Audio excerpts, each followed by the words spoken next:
live from the Golden Circle Sports Bar inside Treasure Island. You're listening to ESPN Las Vegas.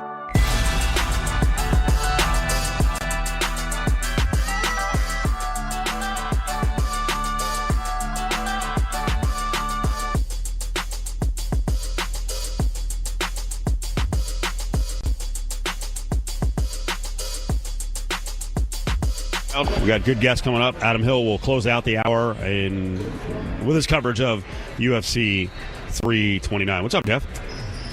It's good to be here. Good to be here as always. It's just it's fun on a Friday. A lot going on.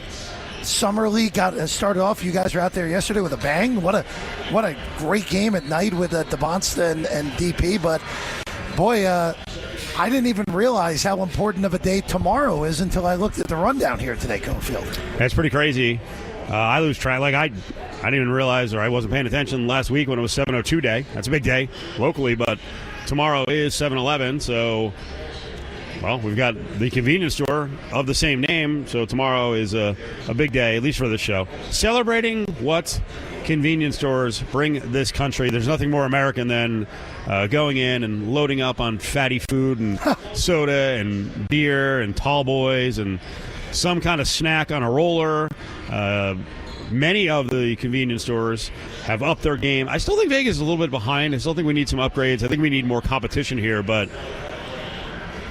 I have a list that we'll put out in like 45 minutes on socials, just an unofficial ranking of the greatest convenience store foods ever. And I'm pretty simple, and I go back to my teen and 20-something days for the stuff that I like. Do you have something that's an all-timer for you? Convenience store, you walk in, and you're like, I can't resist. You know, the classic, and I need to be in a mood for it, and tomorrow will be the perfect day for it because it's going to be really hot again, and the convenience store by the same name of the date tomorrow you'll have your opportunity to get it for no cost. Oh, is that right? I didn't know that. I didn't even know what the specials were at the not mentioned 7-Eleven. Assuming they're going to. We'll have to look that up. They do it every year. I can't imagine that this would be the year they wouldn't do it. But the classic Coca-Cola Slurpee, number one. Doesn't matter what convenience store it is, whether it's one of the big guys on the East Coast, whether it's any of the convenience stores out here. That's my number one. That is always what it is. Wow. The problem is, Cofield, my favorite convenience store stuff is all stuff that's in the I-95 corridor. Right. It's either a Wawa pretzel or their grinder or it's what you grew up with. Yeah, but that's a lot of this is going to be nostalgia. Although there have been a lot of innovations made in the world of convenience store food and drink. I know Adam Hill later on will once again differentiate between Slurpee and whatever the other stuff is called, but it's kind of similar, like an icy or something. Slurpee and slushy. Slushy, okay. Yeah.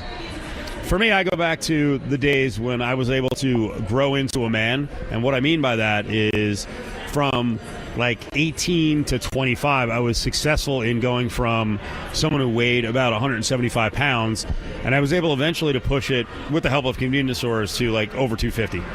So thank you so much. But the first thing that really got me going is I would drive around, covering high school sports for a local newspaper after I got out of college, and my diet was consistently like a 44-ounce Mountain Dew and one of those apple pies, one of the gooey apple pies that you get from like Hostess or Drake's or something, and it was just disgusting. Icing on top. I would get the chocolate one. I mean, little did I know that the weight would go on like that. Then you throw taquitos on there. That's a top one. That's a good one. Convenience stores, if you don't watch yourself and you hit them every day, God bless them, and they are convenient. But if you don't watch yourself, then we saw a guy yesterday, I will tell you. I always joke that I'm 5'4" and like 325. We saw a guy yesterday who actually was at the Summer League, and not to be mean, but I took a picture of him, and I already changed my logo on one of my fantasy teams because I have a fantasy team, a football team, that forever has been named the Squatty Fat Fs. And this guy was just perfect. I had a woman who was about 500 pounds who was being carried out of her house on like a big bed because they couldn't get her through the front door. And I was like, this guy's perfect. And he was legit. He was like 5'4", 320. But that's what, if you do the Mountain Dew and the 44-ounce, if you do the apple pie, if you throw in some taquitos, you're doing Slurpees, that's what can happen. But you have the freedom to do whatever you want. The 44-ounce are always like, ugh. Oh, I could. And the thing is, Jeff, I could go through it like it was nothing. I could probably do 2 of those a day. Rest in peace. Angel remembers Ballpark Frank. BPF, I don't think was a fountain guy, but BPF would do like 2-liter bottles of, I think, Diet Coke. And that friend sounds like a family friend of ours who lives up in Massachusetts who did the same thing. Go visit him before, go up the Fenway for the first time ever, whenever that was. Yeah, he took out the 2 1-liter Diet Cokes in about 4.5 hours. I said 2 liters. You're right. It is 1 liter. Yeah, 2 1 liters. Yeah. Yeah. So, but no, it just convenient, and I'm with you with this market being a little bit behind. Because I'm a little bit surprised there's not a Buc-ee's here, in all honesty. I think if they come here, I think if there was a Wawa here, I think everyone would have to up their game. I mean, I'll give shout-outs to places. I think 7-Eleven does a pretty good job, but I think it could do better. There is one QT, but it's a little far up. That's a great place. Obviously, Maverick is coming to the market. By the way, one of the sad things about the Mountain West breaking up is about the only redeeming part of Logan, Utah, is they had an intersection where there was a Maverick on one side of the street and another Maverick right on the other side, which we have that often, but our streets are big. I don't know why that makes any sense, but there were Mavericks across from each other, but they do pretty good hot food items. We don't have that yet. We mentioned Wawa, and I haven't been to Sheetz, but I hear Sheetz is good. Sheetz's mac and cheese is really good. I mean, I know there's like Royal Farms in the Midwest, but the hot food is a bigger thing there, and I don't think we've gotten there yet. Royal Farms is fried chicken, right? That's fried chicken. That's Maryland. They're Maryland. Oh, not Midwest. Okay. Yeah, they're Maryland. I'm pretty sure. So it's a special day tomorrow. Yeah. And we're not celebrating one place. We're celebrating all convenience stores. We're celebrating everybody. So if you get a chance tonight, I mean, I usually, on Fridays, because I am a laborer, I work no, I really don't. But I like to end my Fridays. I will usually stop somewhere and get a couple of tall boys. Just because. Solid price? Just because. They're generally twofer. It's one of the things that stayed in line. By the way, I could do this. This could be 3 hours. We got to stop. So we'll get to. It's only been 7 minutes. It's one of my favorite topics. Okay, on this show we talk about evil often in the world of sports in the world. I got to point out real evil versus fake evil. So I'm going to pit one guy that you guys don't know, unless you listen a lot, because I'm the only person in the country outside of Raleigh who's mentioned this guy consistently in Portland, against a guy that you think is evil, who's not. Real evil is Tom Dundon, the owner of the Canes. Fake evil is LeBron James, and they're in the headlines today. Dundon, if you haven't heard, if you listen to the show, I go on and on about him. I told you that if the Canes and Dundon, the owner, won a major league championship, this was going to be one of the worst things ever for this country. And I think people are like, is this Cofield doing it again, going over the top? No, it is him winning is one of the worst things that's ever happened to this country from a sports standpoint. And I was at the front of the line on this, and a lot of it was these hockey people all over North America, and then especially in North Carolina, who are like, the Knights are evil. Do you know who your owner is? Tom Dundon he's from private equity. By the way, I don't think that private equity has taken over any convenience stores yet. I don't think they can afford to because there's such competition. But your local sub shop, your chain Chinese joint, like, I see the complaints about places that people used to like, and PE has ruined them. And private equity, if it's really bad private equity ownership, will ruin your local sports franchise. The Canes got through it, but I told you what was coming with the Blazers, and he already pulled a couple of things with the Blazers, including he's going to move. Portland is not going to back down. He's going to wind up moving another legendary franchise in the NBA. And now this stuff with the Cup, which is sacred. I don't care about Lord Stanley's Cup. I am probably the only person in sports talk radio when I've been around the Cup. Like, they brought it into Lotus Broadcasting, and they had it. They put it in a studio by itself. I think they did it twice, and people are lined up. And after the show gets done, they're like, "Hey, Cofield, you're gonna go take a picture with the Cup?" And I was like, "Nope." Just wrapped up, walked out the door, and drove home. I don't care. So this is not my story, but I understand why people are pissed off. What did this guy do? He listed his entire family on there. Now, look, it's not uncommon because I went through this to make sure if this was a legitimate complaint or not. It is not unheard of for the owner of the team to be listed first. Like, that's not unheard of. Like, you look at the way the Knights were put on the cup when they won a few years ago, Foley's name was first. But then it went to the front office and the coaching staff and all the players. The first 6 people listed on the cup are his entire family. And his family lives in Dallas. So they're not even like there's no connection. He's not a Carolina guy. There's no connection to Raleigh other than the fact that he owns the team. Yep. And his whole family, his wife and his 4 kids are all on the cup. And then you have the front office, you have the players, the front office, all that. They let the one thing that a lot of people are annoyed at is they let the equipment manager off, who had been with the franchise basically the whole time in North Carolina. No. Let's build on that. Yeah. The equipment manager has been around the organization. He's been there with Hartford since too. 1976. Yeah, so he was in Hartford. Goes back to Hartford. Yeah. The beginning of Hartford. These carpetbaggers. Listen, if Dundon wants to go on there, you want to stretch in, you want to put your wife on there? Fine. Okay. But the guy put his entire family on the cup. It is blasphemy. Again, I don't care about the Stanley Cup, but I know this means a lot to a lot of people. And now I'm seeing like they have to come up with a rule. They got to outlaw this. He got approval from the NHL too. Yeah, Colin Campbell, whatever is his name. He gave approval, so the NHL has bowed down to this guy. I told you. And I'm the only, you know what? I joke about this because I hear media people do this all the time and radio people. I'm the only one who said it. I was the only one who went on and on and on every day telling this market and the country up on social media that this guy is bad for sports. And the one difference, because Florida in their back-to-back championships did put family members from the Viola family on there, but they all work for the organization. Mm-hmm. Not the case here with the Dundons. I mean, if Jerry Jones were an NHL owner, I mean, his family works. Steven basically runs the organization now down there. There are lots of families that work in the organization. They barely have a tie to Carolina. They barely have a tie to the Canes. And as I predicted, the one that people got really mad about was Rod Brind'Amour is paid like crap. He's being mistreated by this private equity guy. I'm telling you, Bill Foley needs to go and make an offer and stick it to Tom Dundon and go and steal Rod Brind'Amour. And everyone's like, loyalty! Okay, well, so I want you to all keep this in mind.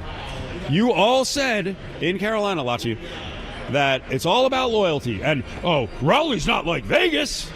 Oh, it's not.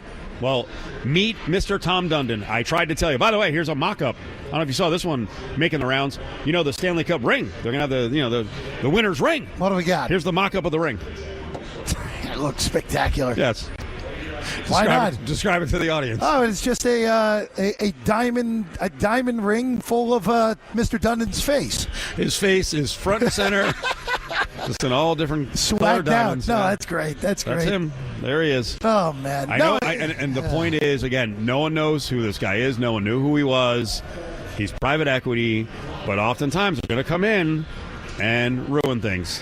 And I can't wait to see the Canes the next couple of years. Like, what's going on with our team? How come we didn't keep this player? Why is Rod Brind'Amour unhappy? On that whole loyalty thing, you think Rod Brind'Amour saw the cup and was like, oh, great, yeah, we're good?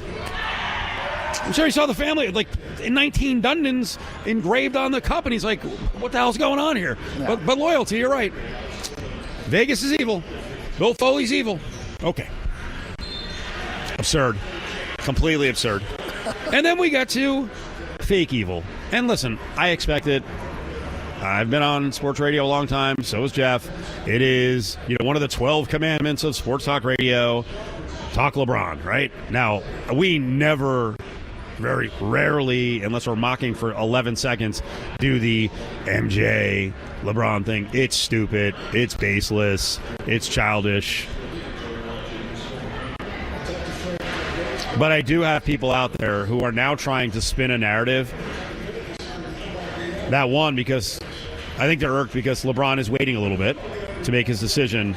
So now we've got this narrative out there that Well, I mean, this is all fake, right? This is no one really wants him. But here are the details on what's going on with LeBron. I don't think he's going to decide anytime soon. And you just gave me the updated list. This is the other thing is this is annoying. The daily update by people who really have no sources who are like, top 3 teams are. So what was the update today? Miami, Philly, and Cleveland would be the expected top 3. You do realize we've been through the LeBron decision. This will be the 4th decision he makes. And in faraway places, you can bet where LeBron is going to land. We've already been through this. Like, a little bit of speculation to talk about it is cool, but every day, someone coming out with a list, and the list hasn't really changed. I don't really even know if it's accurate. It may just be fed by Rich Paul. Maybe it is down to just 2, and he's trying to get a 3rd or 4th in there so they can pay a little more money. But yes, Dave McMenamin, I trust him. I trust BBW, Big Brian Windhorst. McMenamin is a LeBron whisperer. This is going to set people over the edge. LeBron wants to win another championship. I have talked to him about it ad nauseum since 2020. Also, he is a guy who likes being liked. He likes being accepted and celebrated. Oh, boy. Watch the hate train that comes storming down the tracks now. Is there anything wrong with that? No. I don't see anything wrong with it. I'll tell you what. I'll give you a good example. In radio, there's no one who has bigger egos than radio guys, sports radio guys, and sports radio women, right? I have to give a pat on the back to. We have a great graphics person who does all of our graphics for Lotus Broadcasting. I mean, the stuff that's out recently, it's brilliant. For Cofield and Company, my face is all over it. It feels good. It feels good. And why you're laughing at me, because I don't really care if my face is on it or not. There are lots of people in lots of jobs who are like me. You know what? I like to be told I'm doing a good job. I like to be celebrated. But this will be turned into, LeBron, the egomaniac, and now he's going to drag it out for 2 weeks. And apparently he's on vacation, so he's going to drag it out. Paul Pierce was actually set up yesterday at the Summer League right near us, and he was doing a podcast. And I'll call this one the face palm of the day. Paul Pierce is now making the case that if LeBron chooses the wrong team, his legacy is going to get destroyed. And the wrong team in Paul Pierce's mind is the Sixers. Okay. The reasoning is that, LeBron will go to the Sixers and be the 3rd or 4th option. The greats of the game never did that. That's a lie. That is a lie. Wait a second. If he went to Miami, he'd be the 3rd option at least anyway. I guess. Right? Paul Pierce believes that the Sixers roster is more stacked up top. But you see what happens here? You go from LeBron wants to be celebrated. Egomaniac! LeBron is going to go to a team where he's willing to be the 4th option. Weak! Legacy ruined. Okay, what do you want? Well, but that's the whole conundrum with how LeBron's been covered his whole career, especially post-decision 1. Let's be real with ourselves. It's just how it is. It doesn't matter what decision he comes to. To most people, it's going to be the wrong one for the wrong reasons. It's just what it's going to be. By the way, the idea of LeBron playing for the Sixers has kind of broken my mind. It's crazy. It just feels very weird. But if we're going straight basketball, now look, we talked about this last week or 2 weeks ago, whatever it was. I thought San Antonio was far and away the best basketball option. And I still believe it is. There's no way it's happening. Minnesota's also a better basketball option than Philadelphia as well. But I don't see any way that LeBron and yes, I understand he would still technically live in L.A., but he's not going to spend a majority of his time in Minneapolis. It's just not happening. So Cleveland, Philly, and Miami all make a lot of sense. Obviously, the home connection with Cleveland, his quote-unquote college years in Miami. And look, the Sixers, if they got LeBron, you have to look at the Sixers as the best team in the Eastern Conference going into the year. You do. Because they will have the best center in the East, assuming he's healthy, a great ball-dominant scoring guard. Jaylen Brown as the number 3 option, I think, would be unbelievable. And then if LeBron's your 4, that's an unbelievable team. Oh, by the way, they have a coach who I like in Nick Nurse still. By the way, after all that, that's somehow a bad thing. I know what people want in sports. They want villains. They want enemies. They want to rip on people. It's also they want Pierce, though, with what he said yesterday. And, I mean, talk about that's, I went back to the ego thing. You want to talk about an egomaniac in Paul Pierce. I mean, strange guy. But we'll build on the list that is out now. More speculation on LeBron as the show moves along. Let's give away some tickets here. You saw all week with some of the graphics we had out there on Fridays. We're doing our, dubbing this our Cofield weekend kickoff at TI. We're here every week on Fridays from 3 to 6. Let's get out those Martin Lawrence tickets. Comedy tickets coming up for tomorrow's show at Resorts World. AXS.com is where you can get the tickets if you don't win them. Connor's going to hook you up right now. Caller 7-364-1100. You're listening to ESPN Las Vegas, live from Golden Circle Sports Bar inside the Treasure Island. Hey, don't forget, we're giving away a trip every week with the Lotus Summer of Fun. It's brought to you by Bay Law Injury Attorneys, Terribles, and ESPN Las Vegas. A trip this week. Today is the last day to qualify with our keyword. It's New York City. It's a hell of a trip. Keyword today is hiking. Hiking. 702-364-1100 is our text line. Hiking. Text that in, and you can qualify for a trip to New York. It's the Lotus Summer of Fun. Boy, if we gave away the trip earlier, right? Not complaining, but it actually could have been maybe a trip to be in New York for the World Cup final. And my, oh my, I'm assuming that Jet Life Stadium, their tickets are going to be really pricey. Well, the numbers on TV have been insane. More of the numbers are coming in for USA and Belgium. Just walking in earlier, I saw another update. The audience for that game was over 50 million. Which is essentially the most watched sporting event this century on American TV, outside of the Super Bowl, outside of the NFL. That's it, soccer. That game was the most watched of this century. Well, that's incredible. Well, and then the Mexico-England game the day before was not far behind that, which was, I haven't been on since that game. That was as good of a sporting event as there's been in North America in the last 3 years, the Mexico-England match last Sunday. Drama, high-quality play, atmosphere, everything about that was just absolutely perfect.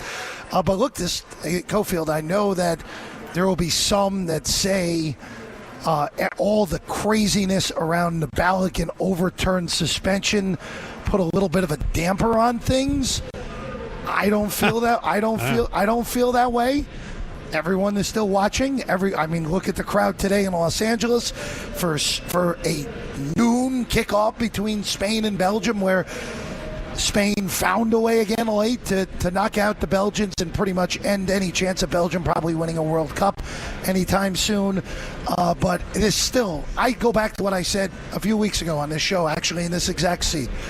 What has happened for the sport, this World Cup, in this country, in this continent, it has been so positive for everything, and I don't really care about what happened with the Balogun thing. You knew that at some point that the president was going to show up in some fashion. You knew that. Yeah. And you know what? It was a big deal for about 48 hours, and that was it. And quite frankly, Cofield, I don't think it would have been as big of a deal if the opponent for the U.S. was not a high-end European team. On the way back, let's address the week that has been. I think it's been an unbelievably productive week. I know people in soccer who are gatekeepers, just like the WNBA, just like MMA fans, just like hockey fans. You want all the eyes and ears to be on your sport because that means more exposure, and that means for U.S. men's soccer, there could finally be improvement in the future if we keep talking about it. Now back to ESPN Las Vegas, live from Golden Circle Sports Bar in the Treasure Island. Do a little soccer, UFC 329, and lots of Raiders in about 10 minutes with Adam Hill, he of the company, he of the Las Vegas Review-Journal. But we have more World Cup soccer on the way. Norway has been a team that people are highly interested in. Their celebrations, their pregame hype is pretty interesting. That's the squad that Jameis Winston's been really in on, right? Yes. What's our whole thing with the rowing? The Norwegian row, either during the game or after the game. After the game at Brazil, they brought out the drum, timed it out, row, bang bang, row, and it's cool. But so you found a super fan who loves this thing. Oh, a super fan who really loves how accurate it is, Cofield. Connor, fire this.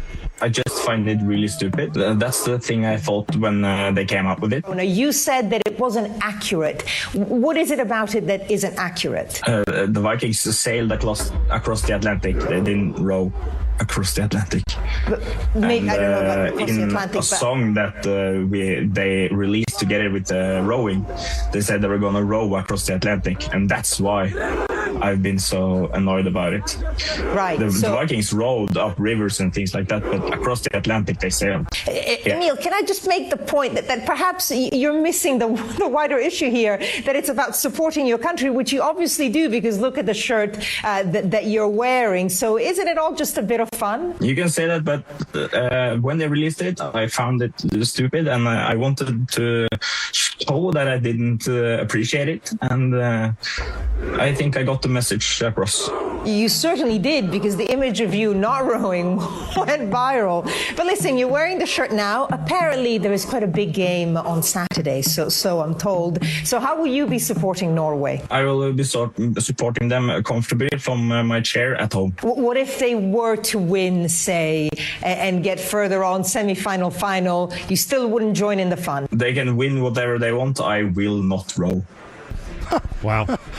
He's sticking to his guns. The Adam Hill of Norway. So that was Emil Lappin. It's all about rules. Emil Lappin was the fan that was on Sky Sports in the UK. Amazing interview from her standpoint. She did amazing. Like, I would have exploded at some point. But like, dude, are you serious? Come on. Yeah, this is talk about no fun. Like, it is one. Norway is is a tiny population. They have no soccer history before this tournament. Really, they have no soccer history before Erling Haaland, who is unbelievable in every which way. But come on, dude. Like, just have some fun. This is like one of the best sporting moments ever for Norway. I know they're amazing in the Winter Olympics, but come on. It's so much fun. And now it's a great thing moving forward for them, because you know what? You associate their sportingness, for lack of a better word, with this, and I think that's a great thing for everyone to say, oh, they're like the Vikings. Great, perfect. Yesterday we saw a good example, execution of fight promoting 101. I'm sure the Black Cloud, the Gray Cloud, Adam Hill will rain on Conor McGregor's parade, but he made the weigh-in fun. The violence is on its way. UFC 329 preview with Adam coming up. You're listening to ESPN Las Vegas, live from Golden Circle Sports Bar inside the Treasure Island.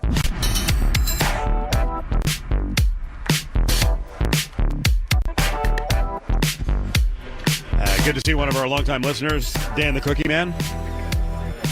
Relax, Jeff. He got the cookies. He brought the cookies. I know you're looking at him. Next break, man. Next break. All right, let's bring in Adam Hill. A lot of big topics to talk about today. UFC 329 is in town. Adam sporadically covers UFC. He's covering this one because he got granted access to the White House. But it's a big card. We know that. The numbers are pretty wacko in terms of the gate. What's up, Adam? How are you? First of all, I cover any premium event in Las Vegas, and obviously the return of Conor McGregor is a big one. So yeah, I think it's a big fight week. Don't take the bait. You know I'm busting chops. So I saw your story about Dana White saying yesterday, hey, the gate, the number was going to be gigantic. How big is it, and where does it rank all time? So he says number one. I will believe that when I see it. The current number one is the Sphere show, where tickets were astronomical. Obviously, they don't have that many seats in there. I believe it was around 21 million was the gate in that show, which worked out to like 1,500 per seat. They'd have to get like over 1,200 per seat, I think, something like that, with the math works out to break that record. So I know the tickets were expensive. We'll see what live gate they announce on Saturday night. It'll be closer to Sunday morning by the time the press conference happens. But they say it's going to be number one. I have a hard time believing that, but maybe they'll make the T-Mobile record, which I believe is the Conor McGregor Floyd Mayweather boxing match, was around 17.5 million. I can't wait to hear what you have to say about the whatever it was, the face-off where Conor McGregor runs across the stage, throws Max Holloway's glasses away, and then is being held back. What'd you think? So this is what I wrote, and I don't think my story might have just posted. I'm not sure if it did yet on Conor McGregor. This is the sense that I've gotten from Conor all week. He was very different Wednesday at media day. It was a different kind of Conor, very chill, almost introspective in a lot of ways. Admitted that he got caught up in fame and fortune, and that sidetracked him. And usually he wouldn't admit that. He also did blame starting the whiskey company for his alcoholism. Basically said like he didn't really drink that much at the time, and then all of a sudden he had to promote whiskey every single night, and it created a situation where he was just drinking all the time to try to promote it, and that kind of spiraled him out of control. Like, I mean, he was things that he very rarely says, and he was opening up a little bit. And then yesterday, the crowd is there, and it's Conor McGregor of old, right? It's standing up and yelling and screaming and singing Wonderwall for some reason. Talking a lot of trash to Max Holloway, who I don't think he dislikes at all. Like, he was putting on a show. Like, Conor wants to be back in front of the crowd. That's why he's fighting. I mean, I think he probably needs money too, but he wants to be in front of a crowd. He wants that adulation. He doesn't get it at home. I was told from one of the media members over there that Conor McGregor is the second worst thing to ever come out of Ireland, and that the first was the famine. So I don't think he's very well liked in Ireland anymore. I think the poll numbers would indicate that when he's running for president. But I think he wants to be here where people love him and stand up in front of the crowd and crack jokes and make fun of people and get attention. And that's fine. I mean, that's why he's famous. That's why he's so loved. But his cultural relevance hasn't really dipped, and we saw World Cup players doing his celebration after scoring goals. Like, he is still very relevant despite not competing for 5 years. But he just wanted to be in front of a crowd again. I think that's what we saw yesterday, and he was giving them something to cheer about when he ripped Max Holloway's glasses off. And Adam, yet again, this is just for me. And again, I'm not a huge UFC guy, but I'll watch tomorrow just because I want to see what McGregor looks like. And I know that a lot of people will be rooting for McGregor. I will be rooting for the other side in Max tomorrow. Well, I assume you'll be betting on the other side, which I would very highly advise. Yep, that will play a role, Adam. I think he's a great bet. I think he's a really good value. Now, doesn't mean he's definitely going to win. And man, I cannot believe, and this usually doesn't happen, as Steve knows it. I've been screaming for like 3 months since the fight was announced. First of all, I didn't think the fight would happen, and then I was like, Max Holloway is such a good bet, one of the easiest bets you're going to make. And I think that's still the right side. I was like 150% on it. Now I'm only like 99%. Because watching McGregor yesterday, I was like, man, this guy's going to get out there and throw a big left hand, and Holloway's going to be in trouble. I could just feel it. Like, I don't think there's any chance of it, but for some reason I was starting to buy into it being in front of that crowd again yesterday. So, well, we shall see. I think Holloway, no matter what, is great value. Conor does still have power, and that's the last thing to go. I can't see how he would win this fight with Max Holloway, who's been so active, so good, fought all the top competition, and Conor McGregor has just been, doing drugs on a yacht. Like, how can you compete? But it is still Conor McGregor. So when he charged, there's a couple things I noticed. When he charged Max Holloway, that was convenient that he had on those, whatever those glasses are. I don't know, are they just one brand, or the glasses that are recording have a little camera in them. I was like, well, that kind of seemed like a work. But the other thing that was interesting, and again, you're getting Conor McGregor like right in your face. Conor, like the drugs and allegedly, and the drinking, that's not alleged. They have taken its toll on him. Like, he does look old and weathered as compared to what he used to look like. Yeah, I think, and he's also, this is as big as we've seen him fight, really. I mean, he's mostly fought at 45 and 55 on the little at 70. Like, I can see that. I will say on the Max Holloway side, that was a promotion, so I don't think it's come out yet publicly. I guess we'll break the news here. Maybe it has. That was a promotion for Max Holloway's inclusion in a video game. And they're going to roll it out with like commercials or whatever. So that's what they were doing. I know that. So it just so happened they got lucky that Conor McGregor charged him and threw the glasses. Yeah, I mean, I think that ends up working out really well. The whole thing was like the bulletproof vest or whatever was the whole that was the thing, and then I think they were going to use that, probably whatever footage he captured for the promotion, and they probably got pretty lucky that Conor just threw the glasses off. So if they got him back, I hope they did. Yeah, right. So yeah, that's what that was all about on Max's side.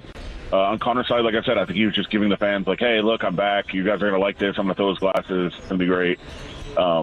Yeah, it was not contrived, but it was Conor putting on a show. I don't think he has any ill will towards Holloway. He's pretending that he does for some reason. I don't get it. I think they like each other. I think they're excited to make a lot of money on Saturday. Adam Hill is with us. All right, before we get to some Raiders-related stuff, because I thought the podcast with Max Crosby and Fernando Mendoza the other day was really good. This weekend is 7-Eleven weekend, so we'll turn it into a celebration of convenience stores. For you, Adam, you're on the run all the time, so you must hit convenience stores. What is the greatest convenience store food ever? And, of course, when you travel the country, you've become a connoisseur of hitting other stores that we don't have here. Yeah, Steve, you know the answer to this question already. I mean, I guess you're asking it for the public and the listeners, but you know the answer. It's literally anything at Wawa, but it's I would go like the classic Italian hoagie at Wawa is tremendous. But off the board, the smoothies that they introduced, I think, last year are unbelievable, and their coffee selection now, not the coffee like that you pour yourself, their coffee bar is unbelievable. Like their strawberry banana smoothie is game changing. Obviously, the hoagie is fantastic. They did introduce tacos last year, which are not good. I hate to say it about my Wawa people, but tacos aren't good. That's not their specialty. Go with the hoagies. I did just drive by. I didn't go in, but I was just getting gas at Circle K. Yeah. And I'm sure you're up on this. They have Guy Fieri-inspired menu items. No. Is that right? Yeah. It's a huge sign up on the He's front. everywhere. I should have gone in. If I knew you wanted to talk about this, I would have run in there. But, yeah, I think that's probably where you're going to have to go to test that out. Damn. By the way, on the odds we've been tracking all week on the fight, Max Holloway here at STN is minus 245 now. So he was 200 and 210 early in the week. He's minus 245 favorite. The other thing I wanted you to explain, because arguably the number one invention of a convenience store, number one item of all time, is probably the Slurpee. But then you had what was that whole thing you were explaining to me the last couple of years about the difference between that and then another brand, or what is it again? Yeah, there's Icy Frazzle. or something? What is it? There's Icy, but there's Frazzles. What are those? If you can find a Frazzle, there's actually an app that you can get, Steve, that tells you the gas stations in every town that have Frazzles. No. It's just a different Slurpee, but it's way better. There's one. I don't even know what. Oh, I do know the name is. I won't give them. I already gave Circle K a plug. I won't give the other spot a plug. But there's a convenience store that is not far from the Westgate. So not far from you guys right now. It's just west of Maryland Parkway on DI. There's a little convenience store on the south side of the road that has them. So if you're over there, I don't know why you would be, unless you're right. Text me the name. I can be over there in 10 minutes after the show today. Adam Hill is with us from the RJ from Cofield and Company. I might get a Frazzle post show here. I got to give credit to someone yesterday who told me about the Max Crosby and Mendoza podcast, and it was Brandy Flores, because I was kind of going off about Max and this quote that I saw attributed to him, and I misunderstood it, and she explained to me like that wasn't really the conversation. I watched and listened to about a good 30 minutes of the 43 minutes. I thought that was a pretty good podcast, and it was one of the first times I've seen Mendoza talk, and I was like, okay, now I get it, and why the nerd thing doesn't really apply, because look at him acting normal and sounding normal in this. I mean, I disagree.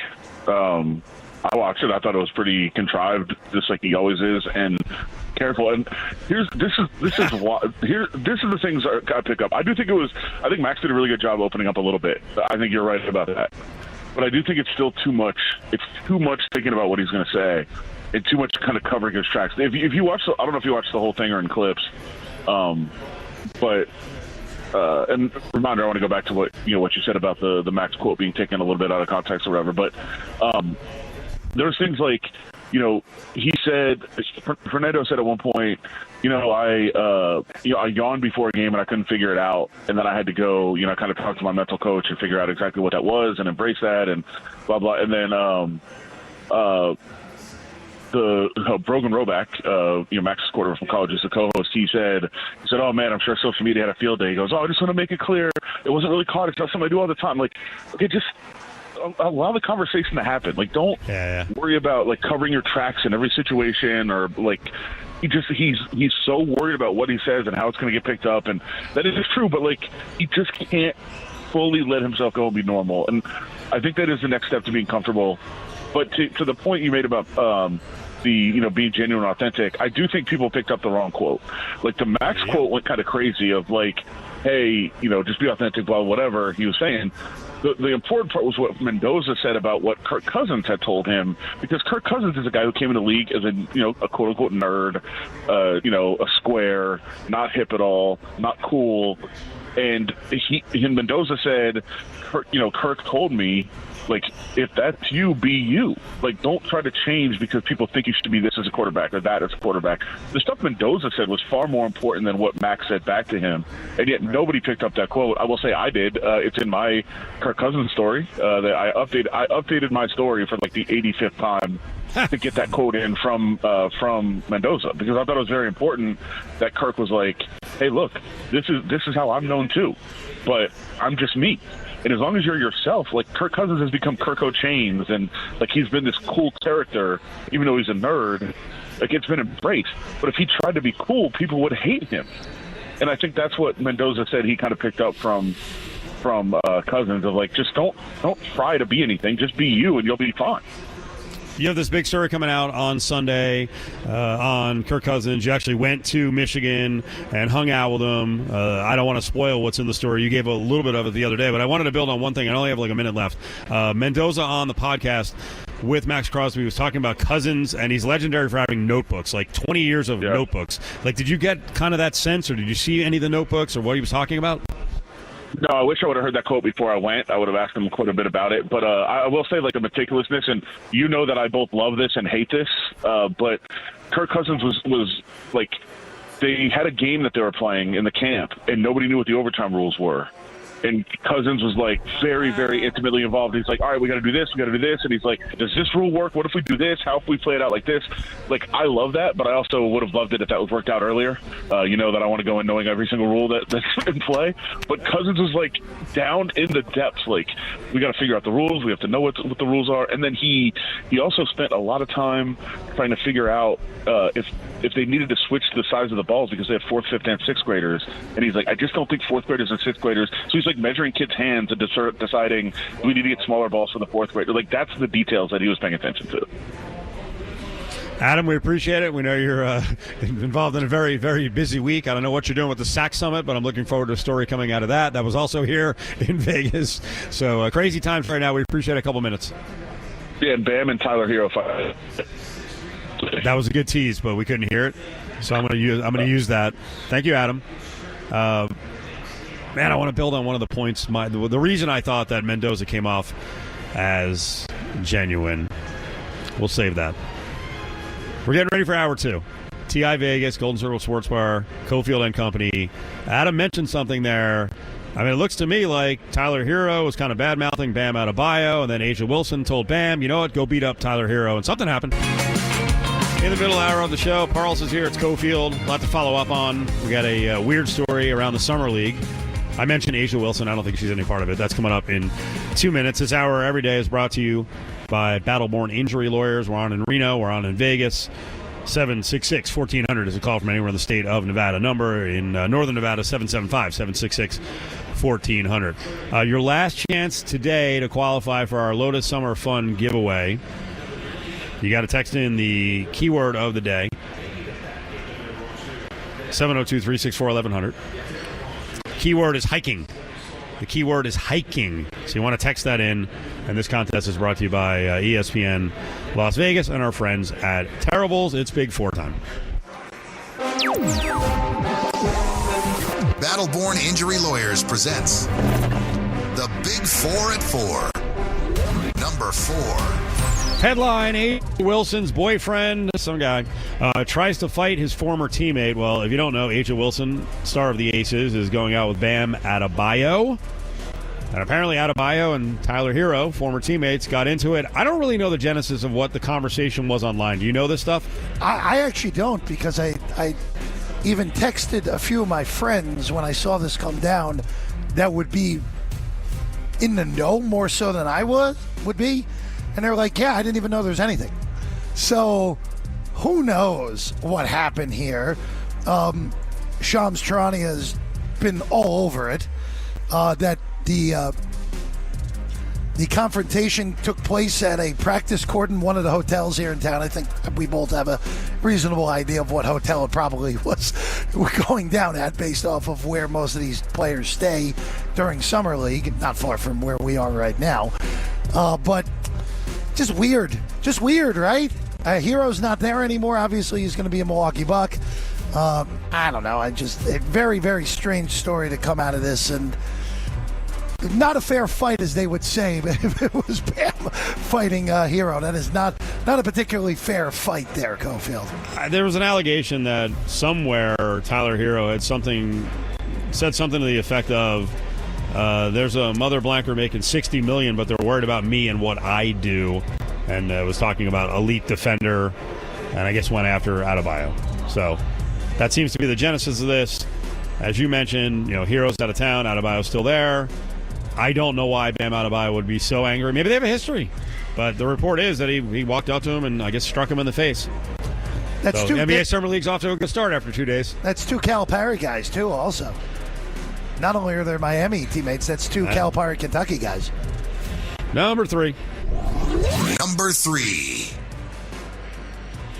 Well, on to the Aces. Yesterday was very interesting. Last couple of days have been interesting. Kennedy Carter went bye-bye. She was waived. This is a lady who was averaging 12 points a game as a two-guard. Was shooting 60% from the field, 52% from three. When she played, she was one of their more important scorers. She came out of the gates hot as a pistol. A lot of sports books, if they did post up early, Six-Man of the Year Award, Six-Woman of the Year Awards in the WNBA, Kennedy Carter was on the top of the list. And then some 5-6 weeks later, she was dumped. There was a story in USA Today that pointed out a couple of details about her, that she had complained on social media about playing time and didn't feel included, and after a win said she was happy about the win but wanted to be out there for the finish of the game. So she's had issues with every team she's been with. So yesterday was the first chance to talk to Becky Hammon for the media, right? I mean, you got a major name player here. It was pretty edgy to bring her in. She's a controversial figure, so time to ask some questions and see what happened with Kennedy Carter. What happened? Well, a question was asked. I don't know which media member it was, but it was the right question afterwards. And the Aces PR, just like the Wings PR, jumped all over the question.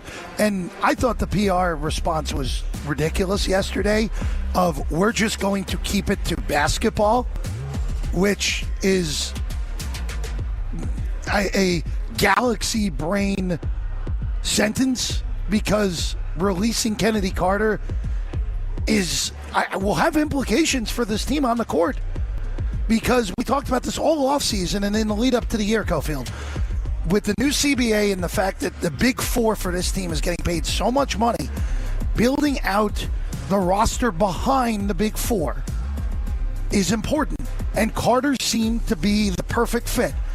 A microwave scorer who can be ball dominant off the bench, and now she's gone. And we'll see if it works out. By the way, Hammon, look, and I thought Becky Hammon, once she actually talked, was her answer was fine. Like, we're just going to talk about people that are here. Like, I have no problem with that. That's fine. I will say, though, someone did point out that when they got rid of Kate Martin, she went on and on about Kate Martin in the first availability. Well, so she talked about her. That was off season, right?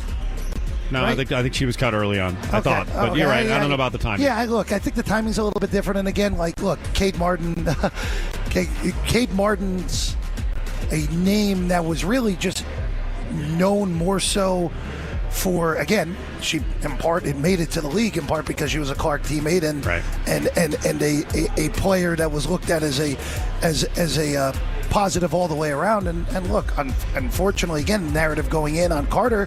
We talked about it going in, right? Like we did. No one else did. Off out of the league. I mentioned it before the year. Run out of the country. When they signed her, I was like, holy crap. Yeah. What a signing. Very risky. I think what happened, if you're going to piece it together, is they had 5 or 6 weeks where there were lots of issues with Kennedy Carter. She became, a real pain in the keister. There may have been some suspensions in there in between some of the injuries. And now that she's been cut because they didn't want to guarantee her contract the rest of the way, one, I'm sure they don't want to have a war of words because they're not a drama club like a lot of other WNBA clubs are. They don't do that. So they're like, we're not going to do that. And I also don't think you poke the bear because Kennedy Carter could go off and who knows what she's going to say on social media. Now, if I wanted to go even further, and I mentioned it yesterday, I'll say it again, there could be a lawsuit. There could be an HR issue. This organization has had HR issues. There could have been fighting within the organization, so who knows? So they're trying to tamp it down as quickly as possible, and if Kennedy Carter wants to say something, let her do it. But the Aces are not willing to go out there, give out information, and throw gas all over the fire. Yeah, and again, we probably, in all honesty, we probably won't ever know exactly what ended up happening, right, Cofield? More likely than not, we won't know. I don't think anyone's going to ask about it. No, I think they should, but... Well, the way that PR shut that down quickly, no one will.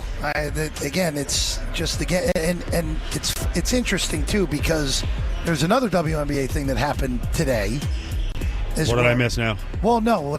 Has Skylar Diggins been cut? No, not that. Because she was the first one this week who was complaining about playing time and going to social media. But this was earlier today. Dan Patrick, who Cofield is one of the most respected people ever to do it in this business, and I would also say one of the most fair people ever to do sports radio. Went on a whole 4.5 minute thing about how Kathy Engelbert canceled on them this morning. And she's the commissioner of the WNBA. I'm sure people cancel on Dan Patrick all the time. I don't think he's an egomaniac, so why in this case is he going public with a cancellation? We talked about this last week when I was on with you with Justin. It just feels like every single time with this league, when there is, I don't want to even call it a quote-unquote crisis with what happened with Clark and Bonner a few weeks ago, but it always devolves into something significantly more than needs to be because, again, the thing with the Aces, look, who knows? We don't know what else happened, so we'll see, and only time will tell there. But anything that involves the league office under this administration there has always devolves into something a lot more and a lot unnecessary drama than it ever needs. And it happened again here. And I don't care that the All-Star Game's coming up. I don't care that the league maybe wanted Engelbert's first public comments after the whole thing with Clark and Bonner to be at the All-Star Game. But you don't cancel on Dan Patrick. I'm sorry. You just don't. You don't do it. And as I suggested, I think it's more than just canceling. There must have been a rigmarole getting her on, or there was the reason given was absurd, or something happened. Because generally, radio shows, unless they're off the chain, glory seekers aren't going to talk publicly about interviews that don't come down. Believe me, I had an interview like for 5 days now that we haven't gotten. No one cares. I don't need to talk about it. Now, would I if I got pissed off and it was something significant? Possibly. So there's something here. So I guess we'll find out if Patrick wants to talk about it, but maybe another case of the WNBA mismanaging their PR dealings. Number two. Well, on the floor, the Aces won 88-80, and good comeback for A'ja Wilson in advance of a big weekend with 2 home games. She had 32 points and 10 rebounds, and Jackie Young had 19. Melissa Smith is becoming more of an offensive weapon, and frankly, she's going to have to be, because let's build on the Kennedy Carter exit. Jewel Lloyd is also going to have to become much more consistent coming off the bench. I think it's a loss, and I still believe that they're probably the 3 choice, and they are on the odds board, the number 3 choice to win the title. I don't know where they can get more help. And I'm not being a smart ass. Here's the positive in the WNBA, because... How do I put this gently? Because the athletes will fraternize with each other, or as I would put it crudely, you don't crap where you eat, right? There are workplace romances. There actually have been, and I'm not predicting some breakup, there actually have been players made available for nothing during a season because there's breakups sometimes on teams, which I'm not counting on, but it's happened in the past. So I still think they need a little bit more help offensively.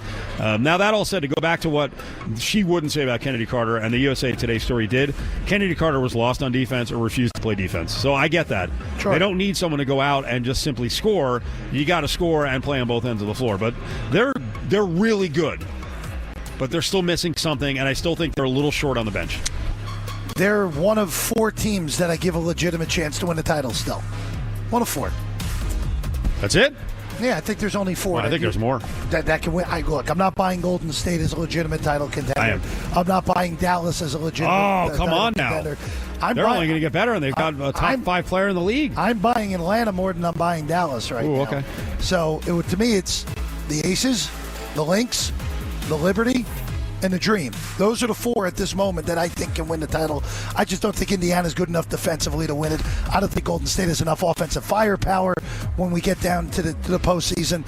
And I just think Dallas is too young. I think their next year is the year they really become the title threat. Top story. Number 1. NBA Summer League Day 2 is rolling along. Day 1 delivered. Now, I'll say before we say any of this that generally there's an overreaction about Day 1. We have someone I think people are going to overreact on negatively. Sure. Positively, woo, that showdown between Utah and Washington and A.J. DeBonta in particular, Peterson was good. DeBonta looked pretty good. DeBonta, look, I don't there are some people out there who didn't love DeBonta as much as I would have anticipated last year. The kid is an amazing talent. And honestly, he's in the perfect spot. Washington is the perfect spot for him. It's a low-pressure basketball market. He's not going to be the number 1 option because Trae Young's going to dominate the ball. But when he's on the court and Young's not a bad thing. And he was awesome. Like, he looked every bit the part of the number 1 pick last night. DP looked great. When DP's on the floor, DP is awesome. Just the whole weirdness of him not playing with the cramps and all that stuff last year really kind of took away from how awesome he is. Acuff was good. Johnson was good. It was really, honestly, everyone but Keaton Wagler was excellent of those top picks that played yesterday. The Johnson you mentioned is also on? Well, he's on Dallas. He's with his college coach.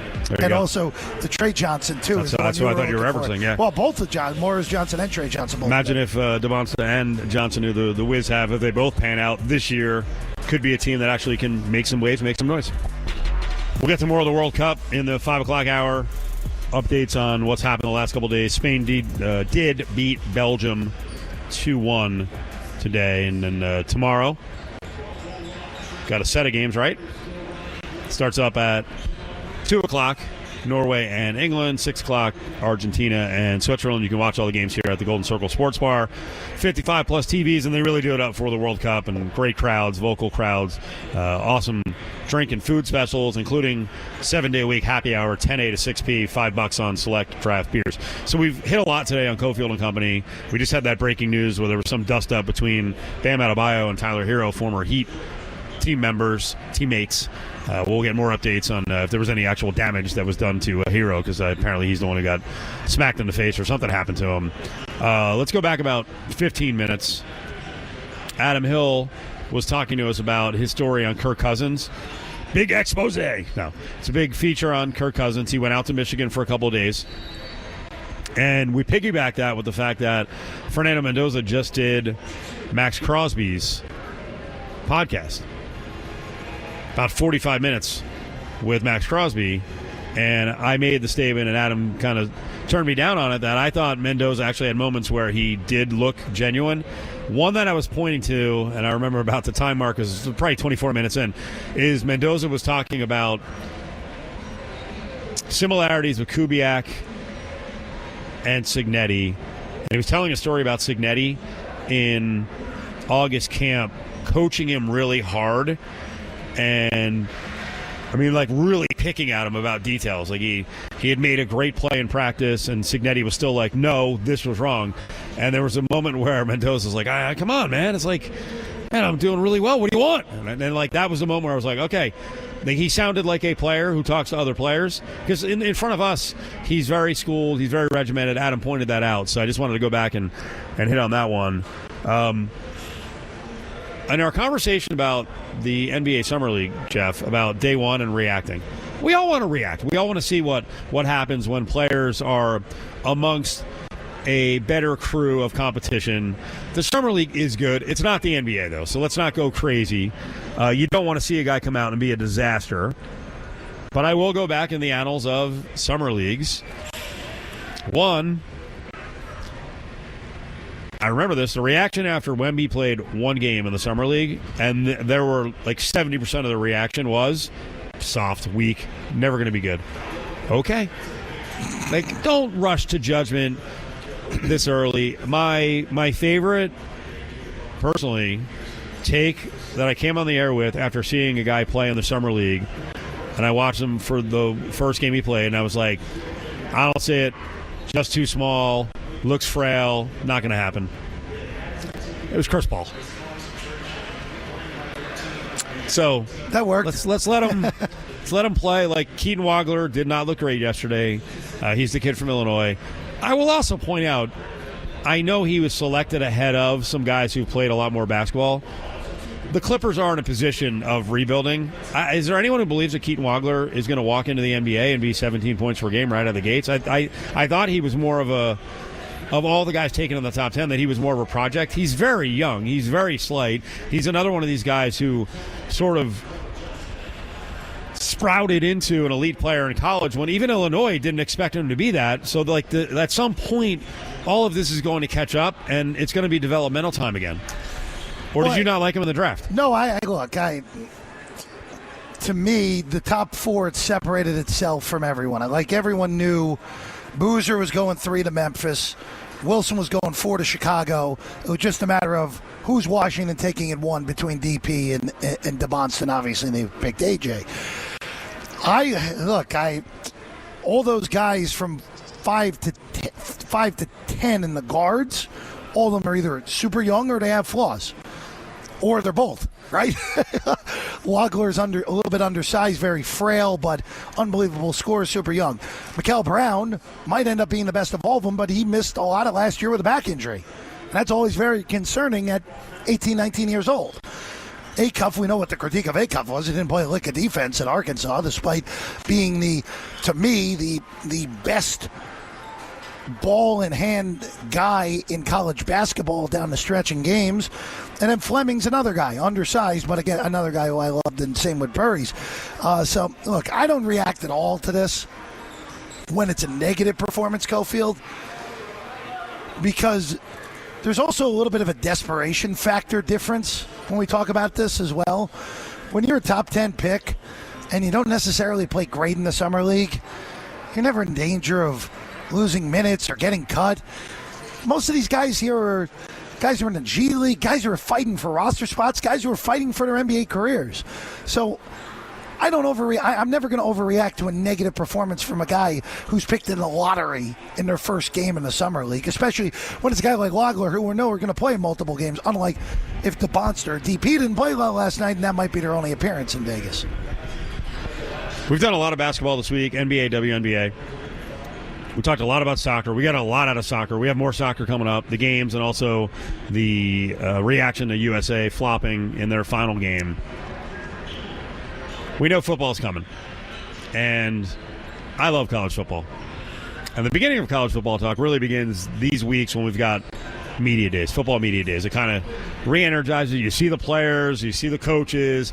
Next week we'll be out for a couple of days covering Mountain West Conference Football Media Day over the Palms. So we'll get a lot of the storylines, and it's a new conference, and I'm looking forward to meeting some of the coaches we haven't dealt with before. So the Big 12 got out of the gates first, and there was a lot of news coming out of it. And I'm going to go back to the well on this one again to build on the point of never overreact or make a judgment on a coach or an athlete when you really don't have a lot of evidence. The body of work, the sample is small. Which brings us to Colorado and Deion Sanders. And Deion was fine at media days. He talked about not being in the video game. It's fine. If they didn't pay him enough, okay. He says that the program is turned around. I mean, I would argue that from a money standpoint, attention standpoint, applications at the school standpoint, he's done a great job. He's done a great job. Are they going to win a lot of football games this year? I don't think so. I don't know. A lot of it's going to depend on the quarterback, Julian Lewis, who I'll get to in a second. I mean, on the odds board, and by most people making picks, and this isn't always accurate. And and of all the conferences, the Big 12 is wild. Like last year, BYU did not get respect going into the season. Right? Well, they had quarterback problems, and no one knew that Bear Bachmeier would actually be good, like really good. You remember 2 years ago, Arizona State was picked 14th, 15th, 16th. And look what they did. Well, Colorado right now, according to most people, is somewhere in the 12 to 16 range in the conference. And I didn't even get a chance to put this on the rundown because I've been watching it online, and it's been grating at me, and I'm like trying to pick up information. And so there was a weird interview with Julian Lewis, their sophomore quarterback, who in a really quick snippet talked about last year versus this year and said last year they really didn't look at defenses. They were playing a lot of playground ball. Now, some people took that and ran with it, like a lot of people did, and they're like, what is going on with Deion's program? Now, I took it as, okay, well, that was what they did with his son, Shedeur. When a player says something like that, I think there's a lot of ways to react. How do you react? Well, talk about someone who we always find a way back to, right? Just, I'm at the point now where I would be totally okay if this is his final year there at this rate, Cofield, because it just has been, other than the year where Hunter won the Heisman, and they spiked the good year because Shedeur was really good, and Hunter was this unicorn that we've never seen in modern, well, since Woodson, basically. So we're talking 20 years, 25 years at that point. His teams have either been horribly put together the first year, or last year where they were a massive disappointment because he didn't have the right quarterback in place. And this year, look, he should be handing the reins to Lewis. If he's not, then something's wrong because of how big time of a recruit he was. And if this is not a team that, and I don't think they're that good. I think they're probably between a 5-7 and an 8-4 team. Over under is only 4.5. Yeah, I think that's too low. Okay. Personally, I think that's too low. But I think they're probably looking at either being 5-7 and probably 7-5 on the best. And I know I just said 8-4, but their schedule is a little bit difficult. That's not good enough for what he was supposed to be there. It just isn't. I know it's not the easiest program to win at, but in this era, you should be able to get kids to go to Boulder. Like, of course. You should be able to. There's a few things here. One, I do believe that they weren't prepared last year like they should have been. They clearly weren't. Two, you should have your CEO of the franchise, your quarterback, trained up enough to not say that publicly. Like I've seen Colorado fans who are big apologists for Deion, and they're like, "That's a leader. He's recognizing and calling out their short." I don't want that in public. No. Now, the other part of this is they're not. I'd be highly surprised if they're not prepared. Brennan Marion may not be a head coach, but he's a good offensive coordinator, and he's the OC. He was here. That kid will be prepared. Now, We'll see if they're running an offense that's too complicated for him, and if he'll get it, because it worked out here at UNLV when they switched a couple of times, and the guy who came in really excelled in the offense. But if you believe it's a reflection on Deion, the CEO, and that he hasn't been paying attention to the offense, and I can go with that. But I would lean more towards, I think they're going to win 5 or 6 games at best. That doesn't mean he has to leave or he should leave. Because from an attention standpoint and a money standpoint, it actually has worked out pretty well for Colorado football. We'll do a little more on the Big 12 coming up with Dustin Swedelson in about 15 minutes.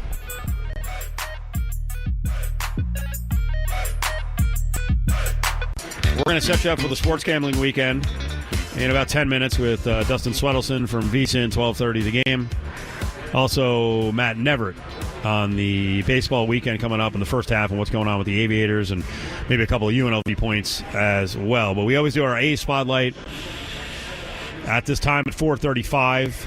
And I wanted to concentrate on the Futures game, and also, this sounds crazy, but the A's have had so many guys come up. And then they've also had so many guys have to go back and forth to the big club in Vegas because of poor performances, injuries. There's another injury note we'll get to in the 5 o'clock hour we'll mention with the A's. But this is crazy to say. With all this hitting they've brought up that's done well, there is more on the way. And I wonder what they're going to do. Like, when do they decide that, hey, Tommy White, the kid at LSU, who was, one of those 4 picks they had in 2024, inside the top 104 picks, he's killing it. Like, he got off to a good start at AA, and now he's showing power. Last 3 weeks in AAA, he's hitting .375 with 5 homers and 21 ribs. He might be ready. Need a spark somehow, right? I mean, this is just, and look, a lot of it has been the fault of the arms, more so than the bats, as we've talked about. But, I mean, this has really gotten ugly quickly. And, look, we're heading to the All-Star break after this weekend. You're 11 games under 500 entering this weekend. Not that the White Sox are coming. The White Sox got clocked by the Red Sox this week. But if you want to at least feel like you're still in the race, you need to have a 5 in the game's back column in the West. You need to have a 5. So figure out a way to win 2 out of 3. But at Cofield, if they go to in the South Side, if they lose 2 out of 3 or get swept by the White Sox, I think you have to take a long, hard look at, all right, which young guys here in Vegas with the Aviators can be brought up and seasoned a little bit. Again, I don't think we'll see Leo DeVries until next year anyway. I don't know, man. Even though you could argue that you could bring Leo up in September if you wanted to, if you're completely out of it. He could come up pretty soon at AAA, and we'll ask Matt Neverett if that's going to happen and kill it at AAA and force the hand. Sure, that could also happen. But I think you're at a point now where if this doesn't get better quickly, you have to look at your roster and figure out, all right, which pieces can we move? And it's a little more complicated for this team, right, Cofield? Because the move here and a lot of your pieces that other teams would want are young guys that you should not be trading. So this is the one weird thing with this team is there's not a lot of, like, all right, so maybe you move McNeil. Like, maybe you look at moving Savali, look at moving Jonah Heim. Like, it's not overly exciting, right? You can move Meneses, but Meneses has bounced around his whole career for a reason. So it's a tricky deadline coming up for this team if they don't get back in it, Cofield. Yeah, I'm getting power arms. No matter what, I'm getting power arms. They can be young power arms. I need as many arms in the system as possible. Agreed. And see who works out down the road. You know, you mentioned Leo DeVries, that his track is pretty interesting. He wasn't doing real well early at AA, but he's picked it up. So now, we heard about the power and speed threat and, good size for the position. So he's at 277 at AA, 10 homers, 35 ribs, 28 steals. Last 14 days, he's hitting 300. The speed is picked up. He's got 6 of those steals over the last 14 days. So, the future is bright. You could have an infield of Leo. Obviously, Wilson is tremendous. JKG. Tommy Tanks somewhere. I still think they have really good outfield prospects. Obviously, Denzel Clark has been down for a while, so maybe they get real creative. Maybe they get real aggressive and trade high on some of the prospects, and maybe that's a way to get some higher-level pitching before the trade deadline. Coming up, Dustin Swedelson, as we will continue to celebrate 7-Eleven Day tomorrow, talking about the greatest convenience store food items ever. Boy, oh boy, I was just looking at this graphic our vast graphic department just put together for Convenience Store Day tomorrow, 7-Eleven Day tomorrow, about the greatest convenience store items of all time. And I don't think I can ever shave again. Look at how fat my face is. I think I've lost a little bit. No, you've definitely lost it. But I also think sometimes when your face gets that fat and you lose weight, you might have the turkey neck. So I don't know what I'm going to do. I mean, you're definitely my face is much fat. lighter than that photo. Big fella. You got a good hat, though. You got a good hat. I mean, the pump cheese is doing its duty. I mean, you're doing nacho pump cheese. All right, let's bring in. He's a svelte guy, but has a big fella heart. Dustin Swedelson is here with us from 12:30. the visa in the game. Dustin, it's not yet, but happy 7-11 day to you.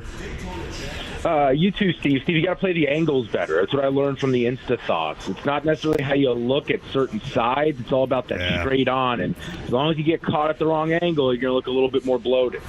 Dude, that was a low-angle selfie. It wasn't good. And I was like, I'm not good at taking selfies, so I was probably looking down at the phone, so I was scrunched at the phone. It was terrible. There's a lot to choose from because convenience stores, it is one of the great American things that we have. Convenience stores over the years really have reinvented the menu for all of us. What are some of your favorite items from convenience stores over the years? Yeah, a quick qualification. Are we keeping this to items that they produce and make themselves or just anything that's available at a convenience store? Dude, I think it's anything that's available. So if you're like a chipaholic and you have some favorite chips, I mean, whatever you like.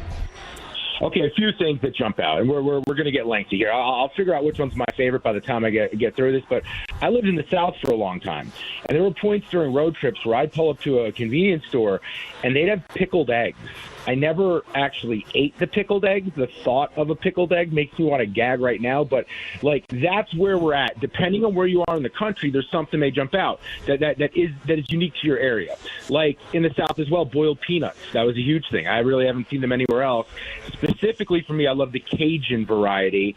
I'm also a big sunflower seed person. I will always go to the convenience store, grab my sunflower seeds, especially for a road trip.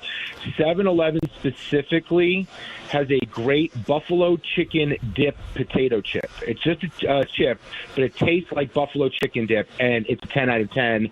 Sour gummy worms are high on my list, chicken taquitos, and then hot dogs. I'm not afraid to eat the hot dog off the roller. I think people overestimate it sitting there all day, what it does to that hot dog. That thing's already full of cancer. It doesn't matter. You're already going to get all the bad stuff inside of you. It doesn't matter that it's been out all day exposed to whatever. It'll outlast all of us in a nuclear war. Can I tell you, I have a couple that we're friends with, and I'm so jealous of the relationship. The wife bought the husband probably the greatest thing I've ever seen. She actually bought him one of the hot dog rollers for home. Yo. Wow. Dude, we went over last week to hang at their pool. I walk in, there's dogs, there's taquitos, there's sausages, just rolling, just all day, just ready to go. I'm like, this is heaven. You guys are rich. I need a price tag on that. I need details. That's kind of like I have a friend up in the Northeast saw a deli was going out of business, so he bought one of the deli slicers from them. Yep. I'm so jealous. I had some cheapy slicers. That was actually a big part of the show about 5 years ago, but all my slicers broke down. I'm like, I got to really invest in one. And the cheapest decent one you can get is probably like $600 or $700. But if you get one used, that's a great thing at home. Slice your own meat, slice your own bread. It's heaven. Yeah, we'll just pretty soon we won't be able to fit your face into the frame of the picture you're trying to post. By the way, Dustin, there is a wide range of pricing for the hot dog roller. It is as low as $79.99. Oh wow! That's and concerning. Yes, it is concerning. I agree with you. And it is as high for the they have the restaurant quality one, which is $6,200, but it looks like you could fit a little much, roughly 100 hot dogs on there. I don't know what you're getting into if you need that one. You got to re-examine your life and your priorities. Yeah, the good one looks like it's about $190. All right, so that's not horrible.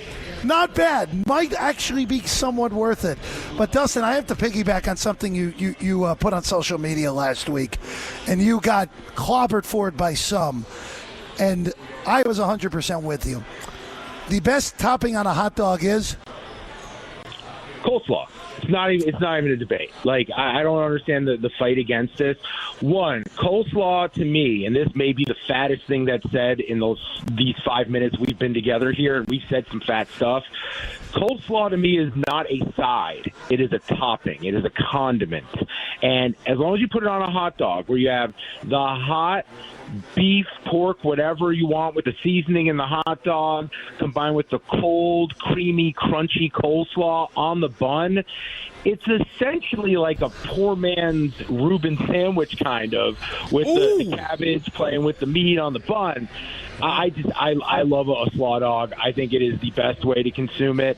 I think people definitely overrate certain. Like, I think chili is highly overrated on a hot dog. It's just like overkill of the same thing over and over again. To me, I want a little balance.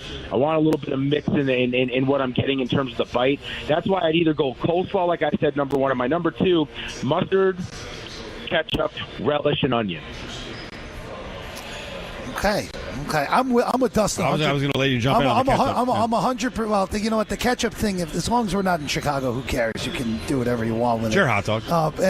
But I'm with Dustin 100% on coleslaw. And there was a place in Fair Lawn, New Jersey, that I would go to that did not quite the Ripper hot dogs that you see from the famous place in Clifton, New Jersey, but pretty darn close. I'd always get a slaw dog, and I would get a cheese dog. That would be the two things I would get. And Dustin, I would get my chili on top of the fries. That's what I would do. Cheese dog also. That's a well done move. It's got to be the liquid cheese, though. I don't need slices melted on. I want pure like lava cheese on top of that thing. 100%. That's the only way to do it. Now on VSiN, we love the program in there, but sometimes you're not allowed to have fun. So let's get back to the gambling stuff now. Big 12. I'm kidding. You guys can have fun. You guys have a lot of fun. Big 12 football media days. Give me what you guys are talking about on your show and where you are on the top of the league, because I guess the coaches had BYU as the winner. I don't know if that was a way to stick at the Texas Tech, but what do you think of the conference? Yeah, I actually agree with the coaches. I don't know if there's an agenda involved there. It might be, but someone's got to explain this one to me. Texas Tech is minus 110 at one shop to win the league. They're around even money at a couple other places. And I like Joey McGuire, but Sorsby's gone. Will Hammond tore his ACL in October. We don't know when he returns. That means they're going to rely on a Tulsa transfer, Kirk Francis, to be their quarterback potentially here. They've got running backs back. They've got a couple of skill guys back. But they had the best defense in their history a year ago. They lost David Bailey. They lost a bunch of other pieces. I'm not so sure why people think that this team's just automatically going to be the best in the Big 12 because they hit the portal hard again. I think BYU's worth a look. You got Bachmeier returning at quarterback. He's a dual threat. He's a monster. He's got a little Tebow in him with the way he likes the physicality. Sataki turned down Penn State to stay there because he knows the resources he has are off the charts. LJ Martin ran for 1,300 yards last year, and I still think that this team has a very hard-nosed approach that you're used to seeing out of BYU. I love them, and if I'm going to look deeper down the board, guys, I like Houston a lot this year. They're 12-1 to win the league. I saw them 16-1 at DraftKings. But Willie Fritz is an old man, but that old man wins everywhere he goes. Third season, 10-3 a year ago. Wegman returns. He's going to be the starter 2 consecutive seasons after already starting at A&M in the past. Mekhi Hughes comes over from Oregon, where he didn't play after being awesome at Tulane 2 years ago. And they know how to use their tight ends. They grab a kid out of the portal from UTSA who's going to be really productive. I think they have some holes to fill on defense, but I think there's no reason with the coaching and all the returning weapons at Houston why Willie Fritz and company can't be in the mix to win the Big 12. Dustin, give me your favorite overall college football future. Oh, I'm not that deep into them just yet. I have not really. I dove into the Big 12 because of the media days this week. But I'm high on Georgia. I think Georgia's in for something. You're going to see a really motivated Gunnar Stockton and company, and they've got plenty of dudes coming back. That's one team doing my research. And I think that Clemson might be a little underrated. Maybe not to win the league, maybe not to make the playoff, but I don't think it's crazy for either to happen. But I think the win total might be the way to attack Clemson. They return a lot of skill, and in this portal era where everyone's succeeding, mixing these guys in right away, it feels like at some point it comes back the other way, and that becomes harder to do with so much movement now. Clemson's continuity might become an advantage this year.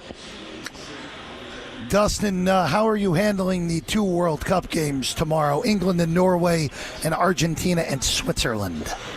Well, look, Argentina, they feel like a bit of a darling because they went from 10-1. They've gone on this run now. Everyone loves Messi when they turn to him. He can come through. So I don't know what you do with Argentina other than maybe messing with the team total over against a Switzerland team that doesn't have the ponies for the race. So that's one way I'd look at that one.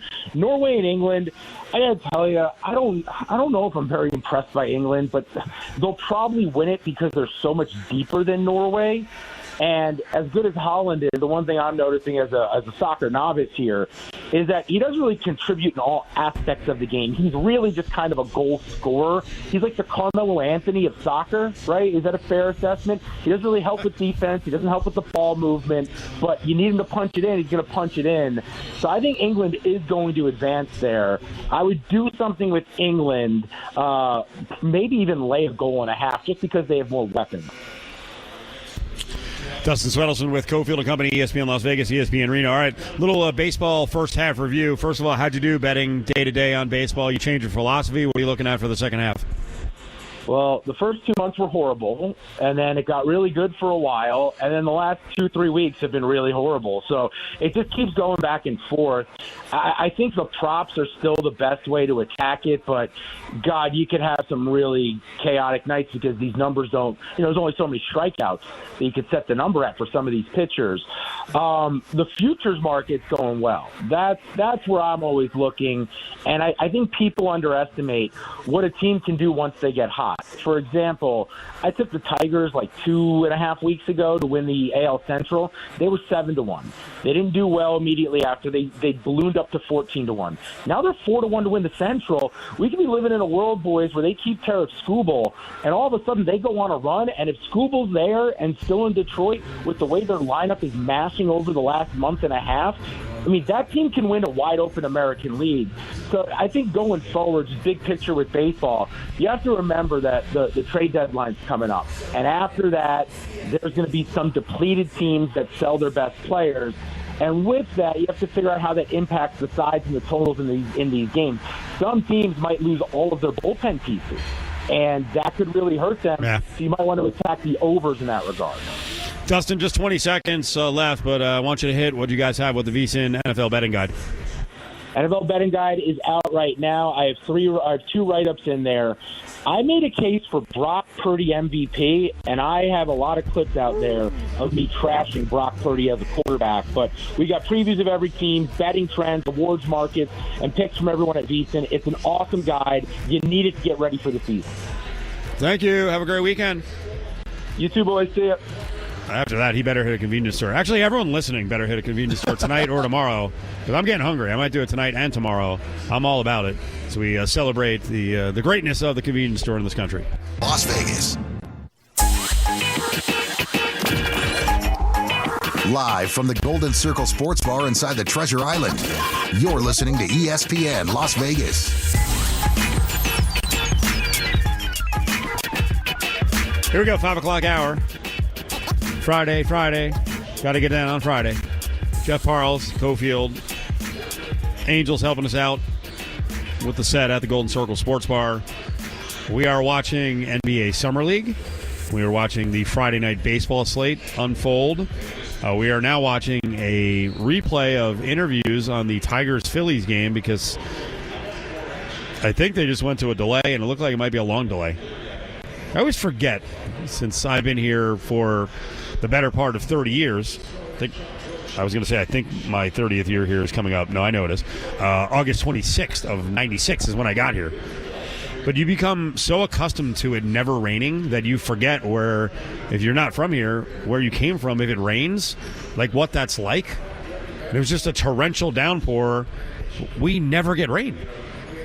Hardly ever. It's part of the good thing of living here, Cofield. That's one of the reasons I live here. Although I will say that when we do get rain, it is nice. Yeah. I don't want it all the time, and God love Portland and the Pacific Northwest and Seattle. I would never want to be in that all the time, where it's potentially rainy every day.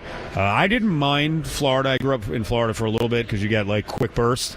But yeah, rain day after day. Not my cup of tea, but yeah, it just blew up. Now that was it. They're already back. It took like 5 minutes, and now they're back in action. 2-2 game, Phillies and the Tigers. Tigers orange jerseys are very Baltimore Oriole-esque. Look the exact same. By the way, we're just going to ignore the Phillies and how they've been playing of late. We're just going to ignore that? I don't know what you're talking about. We're not going to talk about... I don't know what you're talking about. No, look, what a bet. Doesn't mean it's going to come through, but what a bet. Here's what I'll tell you, though. And I said it to you immediately afterwards. Because I see you said you're taking the Phillies and the Mets. And I said as soon as we shook on it, about 2 minutes afterwards, you should have taken the Marlins instead of the Mets. And the Marlins are tied with Philly, 3 behind Atlanta in the East. Now, can you imagine if I don't win the bet because of the Marlins? That would be very funny if that happened. It was about 30 games into the season, maybe 34 games. 40-ish, yeah. Was it 40? Okay. Yeah. And I think the Phillies, the Braves had opened up like a 13.5 game lead, and you're like it's over. 12, yeah. It's over. And I said, you know what? I'll take my chance on the Phillies and the Mets. You're like, oh, no way. So you gave me the Phillies and Mets, either one of them to win the division at 3-1, right? 3-1? Yeah. 3-1. And, well, the Phillies have been hot. They clearly made the right move, I guess. But whatever. Mattingly's done a good job there. Their pitching's come together. And the Braves, as I thought, would start to get whittled away at by injuries. And they've had a lot of injuries. So it's a great division, at least at the top. And the Marlins are one of the best stories in baseball. Are they? Can they continue it? Is that what you're saying? Or, what, we shouldn't be happy for them? I think that's a franchise that still annoys me. Well, you know, I don't think you were on when we were talking about – this is a really quick point. I saw this weird thing last week where the GM of the Marlins, some dude named Pete Bendix, okay, who's he's a nerd, and he looks the nerd, and he went to Tufts, sabermetrics guy. He worked with the Rays for 14 years, and now he's working with the Marlins. And someone put out, imagine this guy is speaking to your manager. The point was, you've got a nerdy-looking guy telling, baseball traditionalists, hey, this is the way we're going to build a roster. It's going to use a lot of analytics. Now, what that turned into was the idiots on social media were like, he sounds gay. What? It turned into this whole referendum on, what baseball people should look like. And it's you're all dorks, most of you who are anonymously posting on social media. The guy clearly knows what he's doing. The Marlins have rolled out a pretty good baseball team here. They've rolled out a good They've drafted well. They've rolled out a good team with their ownership putting nothing towards it. But have the Rays put a lot towards what they do? That doesn't mean you're, again, the whole... You're right. If you want to root against them, that's cool. The whole thing with the CBA nonsense is because of ownerships that do not care about putting any money in. Well, the private equity thing is the perfect example of this. It's just the bottom line. And look, I credit the Marlins, the people who are putting the roster together. I credit them. They're 52-42. They were awesome in the second half last year. Credit to that front office, credit to that coaching staff, credit to the players. Job well done. Doesn't mean I have to respect the ownership of that team, and I don't. Let's bring in our baseball expert on Fridays, voice of baseball in Las Vegas, voice of UNLV sports as well, with Parles, with Cofield. It's Matt Neverett. What's up, Matt? Fellas, what's going on over here at Las Vegas Ballpark tonight? We got big fireworks night, soccer jersey giveaway tomorrow. It should be a packed house all weekend long. Jump into our conversation. Do you hate the Marlins? Do I hate the Marlins? No. Am I surprised at their success over the last month? Absolutely, just like everybody else.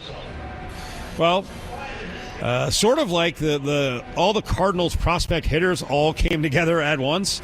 The Marlins prospect pitchers, and Alcantara is more than a prospect, but their pitchers finally got healthy and came together. And there's something to be said for that. I mean, there's a thing around baseball where there's certain teams that care a lot more than others about winning at the minor league level. You see teams like the Rays and the Yankees, for instance, kind of dominate throughout the system. And I think we're seeing some of the smaller market teams and the smaller budget teams take notice of that, where if you can get these guys, believing in the power of friendship, so to speak, as they come up through the system. I mean, there's something to be said for that, because we're seeing a lot of these guys have success come up. We saw the A's have the young core offensively, at least, that kind of came up together. And yeah, for the Marlins, it's just been great timing with a lot of these pitching prospects all at the same time, like you had mentioned. Well, let's get to the A's, and then we'll talk about baseball in general as we approach the All-Star break. Joey Meneses, to me, is a really interesting guy. I went off on Joey last week because he had a game where I put him in the outfield with the A's, and he made a couple of bad plays. And everyone that night was terrible, and they got blown off the field. His story is interesting, and it kind of builds towards what the A's are going to do here at the break. But first of all, talk about Meneses, because we've had like 3 weeks now, Matt, where it seems like everyone on the A's has to go on the 10-day IL, and then they come back, and then they're back on it. So first of all, Meneses and the kind of story he's been with Vegas. Yeah, really cool story. Guy that signed as a minor league free agent this past offseason. He had played in the minor leagues for 10 years before he made his major league debut a couple seasons ago. So, he's what we in the biz call a grinder, guy that really, really earned it, and a guy that is as powerful a bat as there is in minor league baseball. Now, he leads the Pacific Coast League in batting average as it currently stands. He leads minor league baseball in runs batted in. So he's a guy that's absolutely earned the shot that he's been given at the major league level. But to your point about the IL trips, how about Zach Geloff? He had the hand injury on a cut finger on a slide into second base. This one being described as a knee laceration. Talk about bad luck. And it was interesting. Our lineup came out the other day in the game that he got hurt.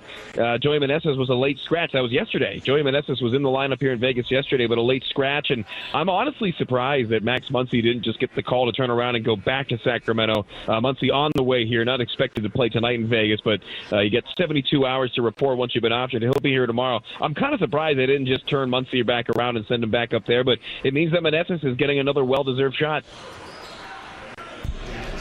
Okay, every week we go round and round, especially the last month or so, about what the A's are going to do here at the trade deadline. But the recent waves of the last couple of weeks, end of June, beginning of July, they're just kind of falling apart. So if you're the A's front office, what do? You buy, you sell, you stand pat? I mean, it's a different conversation than we had. I think I was on the show last 2 weeks ago. It's a completely different conversation now because you look at recent form. They've lost 6 in a row and 9 of their last 10. And here come the Angels all of a sudden. The Angels are terrible, and the A's only have a couple of game lead on them right now for last place in the AL West. So it's a completely different conversation that we're having now. I don't think that they should sell. I don't think that they should really buy that much either, because what are you buying for? The AL West is wide open, and if they can go on a run here over the next couple of weeks, I'll leave my words, but as it currently stands, don't forget the A's have the worst run differential in Major League Baseball as well, so they are completely falling off. A lot of it can be accredited to the pitching. I mean, you're going to get your offense in Sacramento one way or another. They've got a great young offensive core. Maybe you bolster that with a body that's got a multi-year deal. You can have a little bit of club control for a cheap price, but I just, outside of improving the pitching and especially the bullpen, I don't know how much they're going to help themselves out by being a big-time buyer at the trade deadline. Well, and Matt, this is the complicated thing with this whole thing. A lot of the pieces that teams that are truly in the race will want are pieces that the A's will never move. It's the young guys. So, you have Savali, who makes sense to be moved if that's the route you go. You have Jeff McNeil that makes sense. You have Jonah Heim that makes sense. But that's kind of the catch-22 with this whole thing. Like, all right, even if they fall completely out of it, there aren't that many pieces that make sense to be dealt because of the youth and the guys who you want to be on the team when they come here in 2 years. Yeah, and out of those names you mentioned, Jonah Heim is a guy that I would absolutely be willing to listen to offers on. Nothing against him one way or another, but he was a guy they picked up off the scrap heap earlier this year, and they've got a trio of catchers here in Vegas that could go up and be a serviceable backup to Shea Langoliers, who is, by the way, one of the most durable catchers in Major League Baseball right now. You don't really need too much value out of a backup catcher, and I think they've got a couple of guys with just as much pop as Jonah Heim at this level, and it's just a weird situation for them because, like you mentioned, a lot of the guys that probably in a different situation would be moved are going to be untouchable. And I think if it were a different setup where the A's were not coming to Vegas in 2028, they'd be a little bit more willing to listen and potentially, blow up that young core. But they've kind of made like an informal promise to the new fans that, hey, this is going to be an exciting young offense and a very young core that we're going to try to keep together. I think if you go into this deadline and get rid of a lot of those guys, it sends a horrible message to the new fans that you're trying to get in Vegas. Really desperately, they've been doing everything they can to try to drum up support. Yeah, I just don't see it. Matt, just looking at the American League as a whole, the Rays are 54-37. The Yankees are 51-42. Everyone else is either 2 games above 500 or worse at this point.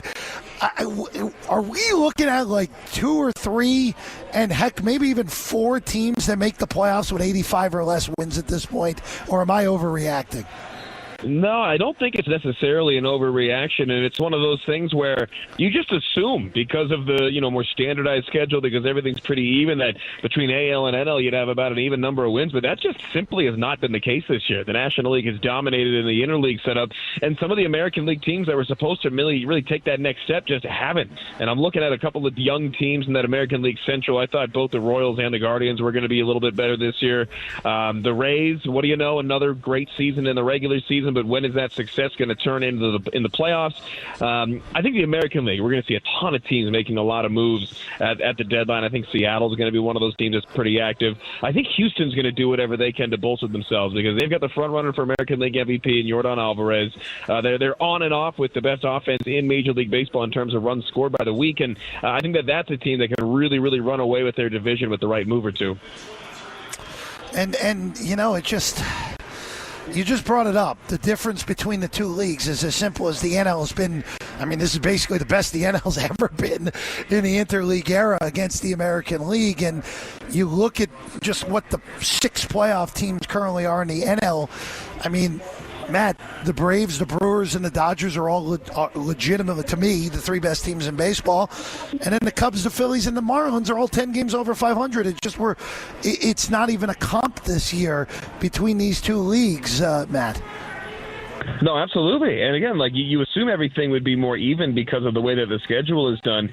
But the NL is just taking care of business. And I mean, you look at the Dodgers and you look at the Braves. Those are the 2 best rosters in baseball, if you ask me, especially if everybody's healthy. But then you got a team like the Brewers, who I think have overachieved a bit. They've really turned into the new Rays in terms of developing pitching talent.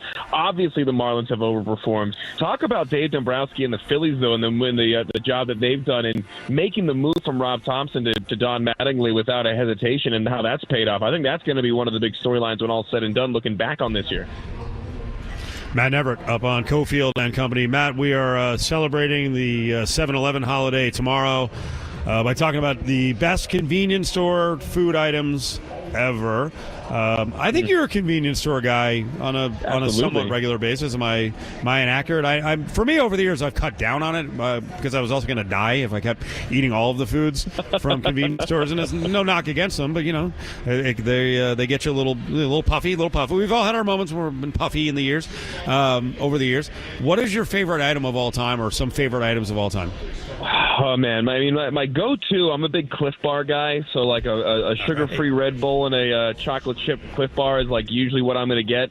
If I'm feeling frisky, I love my like gummy snacks. I like gummy Lifesavers and gummy bears and worms and stuff. That'll always keep me busy for an hour or so. I would say those are my go-to, and I'm a big Red Bull guy, so I'm always kind of in and out of gas stations. I've been partial to Circle K recently just because it's near my house, but I have an untold number of 7-Eleven points. Whenever I put them in at the register, I always kind of get like a weird look or what the cashier going, you got to use these at some point. One day I will go in and clear them out. I got like six digits of 7-Eleven points saved up from over the years.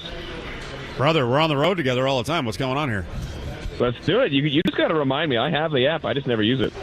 Well, I will say, and this is not to say like Matt's an alcoholic, one of the things I like that Matt does, and this is more of me at convenience stores now, you are a fan sometimes on the road if you need to take the edge off of, you'll grab a tall boy, you'll look at the selection. I'll tell you what, because I never really was a big fan of those drinks, and there's so many sugary alcoholic drinks, and so many, like I never did Four Locos. But I know, but I will stand there and look, and I'm like, what in God's name is some of this stuff? I'm fascinated by it. Now, I'm not into anything too crazy, yeah. Like, I'll get a beer at the end of the night or, just something to, sip on while we're back at the hotel room on the road. Yeah, I was never really a Four Loko guy, although that was a big deal when I was in college, the original Four Loko that had the caffeine plus the booze in it. So I'm glad I was not maybe a little bit older when that was an even bigger deal among college-age kids. I'm a fan of micheladas in the can, but disappointingly, they've actually cut down on some of the selection.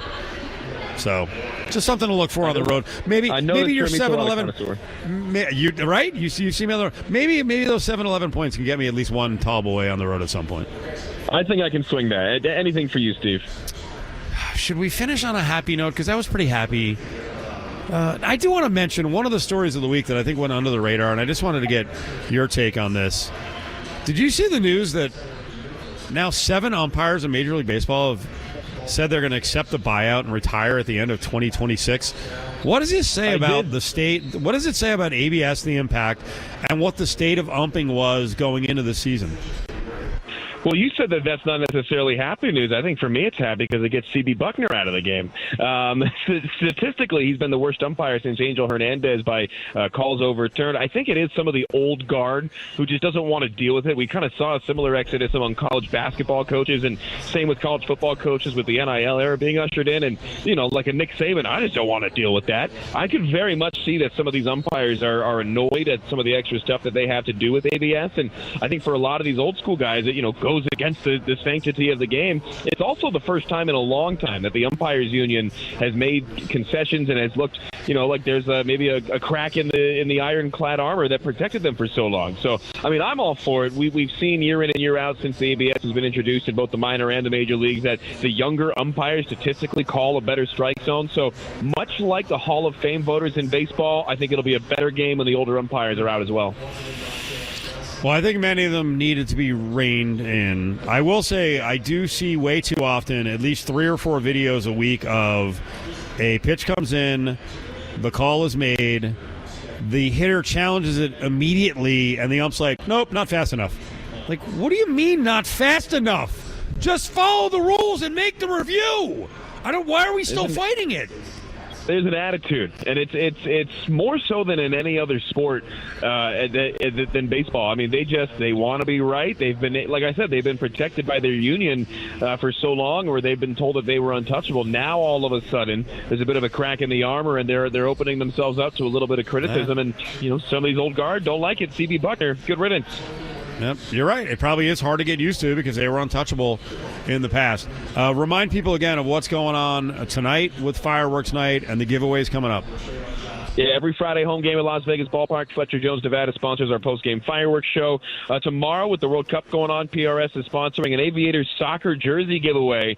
A little bit of back-and-forth promo with the Las Vegas Lights as well on that one at aviatorslv.com to check that out. Get your tickets and to take a look at the soccer jersey. I'm going to be a big fan. I'll probably wear it calling the game. I'm going to have to steal one for you, too. There you go. Steal away. All right, Matt, we appreciate it. Have fun tonight and this weekend. We'll talk to you soon, buddy. Anytime, guys. Have a good weekend. Yeah, as I get older, I get less tolerant of things, and it's not like I want to fight on everything, but there's a lot of times I'm like, you know what? No, I'm not going to do that. Have you seen some of these cases where? Well, there's the one with Dominguez earlier this week. Like he signaled immediately, and it was not the. And the ump, you know what it was? The ump looked away for a second and didn't see it, and then he patted again, and he's like, "No, too late." Listen, Dominguez is not going to do this. I swear to God, if I were a veteran player, a hitter, especially if we had a lead, and I challenged and the ump was like, nope, not fast enough, I would just be like, all right, call me out. I just walk back. I'm like, what are we doing? The rule's here for a reason. Do your job. And it reminds me of, calm down. It reminds me of, we're supposed to get excited in sports talk radio. I'm going to give myself a heart attack. No, I get frustrated, because you have these guys in a position of power. Just do your job, okay? You're not supposed to be the game. I still think one of the more ridiculous cases ever, and I would love them to try it again and then just go, you're fired if you do it again. I thought the NFL trying to review PIs was a great idea, but because they didn't have real enforcement in place and they left it up to the officials basically stuck it to the league and wouldn't overturn anything in that. I don't know. I believe PI, is it a 50-50 call? Probably not. But, Jeff, if you remember, there were hundreds of PIs reviewed. They overturned 9. Like 8 of them, yeah. It felt like they overturned less than 15%. That is hogwash, and it basically was And folks, when anyone who's listening to me, I'm a pro-union guy, I'm pro-labor guy, I'd fight the power, all that. But, if there's a rule in place, you can't just ignore the rule. And that thing went bye-bye because the NFL's like, well, they're not going to cooperate. What we can do? What can we do? Fire them! Fire them or have some kind of threat. You're suspended. Yeah, I mean, that was 1 year. It was it was useless. It'll be interesting because, remember, we talked about the labor fight with the NFL and the NFLRA that, of course, is now figured out. So the regular refs will be there. I am curious to see what that actually had in that agreement. Can you actually overturn obvious face mask mistakes that they missed a bunch last year? But by the way, the thing with the umpires that took the buyout, it's a combination of, to me, the 7 oldest and the 7 worst. Yep. It's a combination of both of those. I think they were tired of being embarrassed. Yeah. And you can see, it's demoralizing. Yeah. And listen, it would suck. I mean, do we have I guess if our ratings were 0.0, which they probably are, but it would suck as technology. I mean, I guess we're all going to face this. It would suck as technology comes along, something new comes along, and the way you're graded at your job is very cut and dry, and you're like, holy crap, I am not good at this. It's got to be frustrating. Yeah. Or you can look at it like, hey, I like my job. Maybe I need to use this as a tool. It's saving my ass instead of looking at it as a personal thing that's embarrassing you. But there are some who are terrible. And when you see it in a game where there's 13 reviews for a particular home plate umpire and 11 are overturned, it's pathetic. But I love what's going on now. And you know what? They do it quickly. I think the system's great. Is there anything you've seen where you're like, this sucks? No, the only argument is that it's too exact, which I think is a nonsense argument. Well, the pitchers hate. The pitchers hate it because the pitchers. Listen, this is another part of this. Do I tie in Caitlin Clark? This is a rant I did last week. I'll repeat it one more time. When people mention, and I understand there's a whole group of Caitlin Clark people who are unrealistic and jackasses, but when people mention Caitlin Clark as one of the biggest name players in the league who's drawing a lot of eyes to TVs, and she is putting up good numbers this year, she should get special treatment from the officials. And I back that up by saying that's the history of basketball. I don't know if you were paying attention when Jordan, or I always bring up Wilt, or the biggest stars have always gotten a little bit of extra favor. In the NFL, there's no doubt in my mind that the top quarterbacks, especially now, I mean, this year, if you want to go in and do anything short of break Geno Smith's neck, you're allowed to do it. This year, if you look at Patrick Mahomes' repaired knee, you're getting ejected.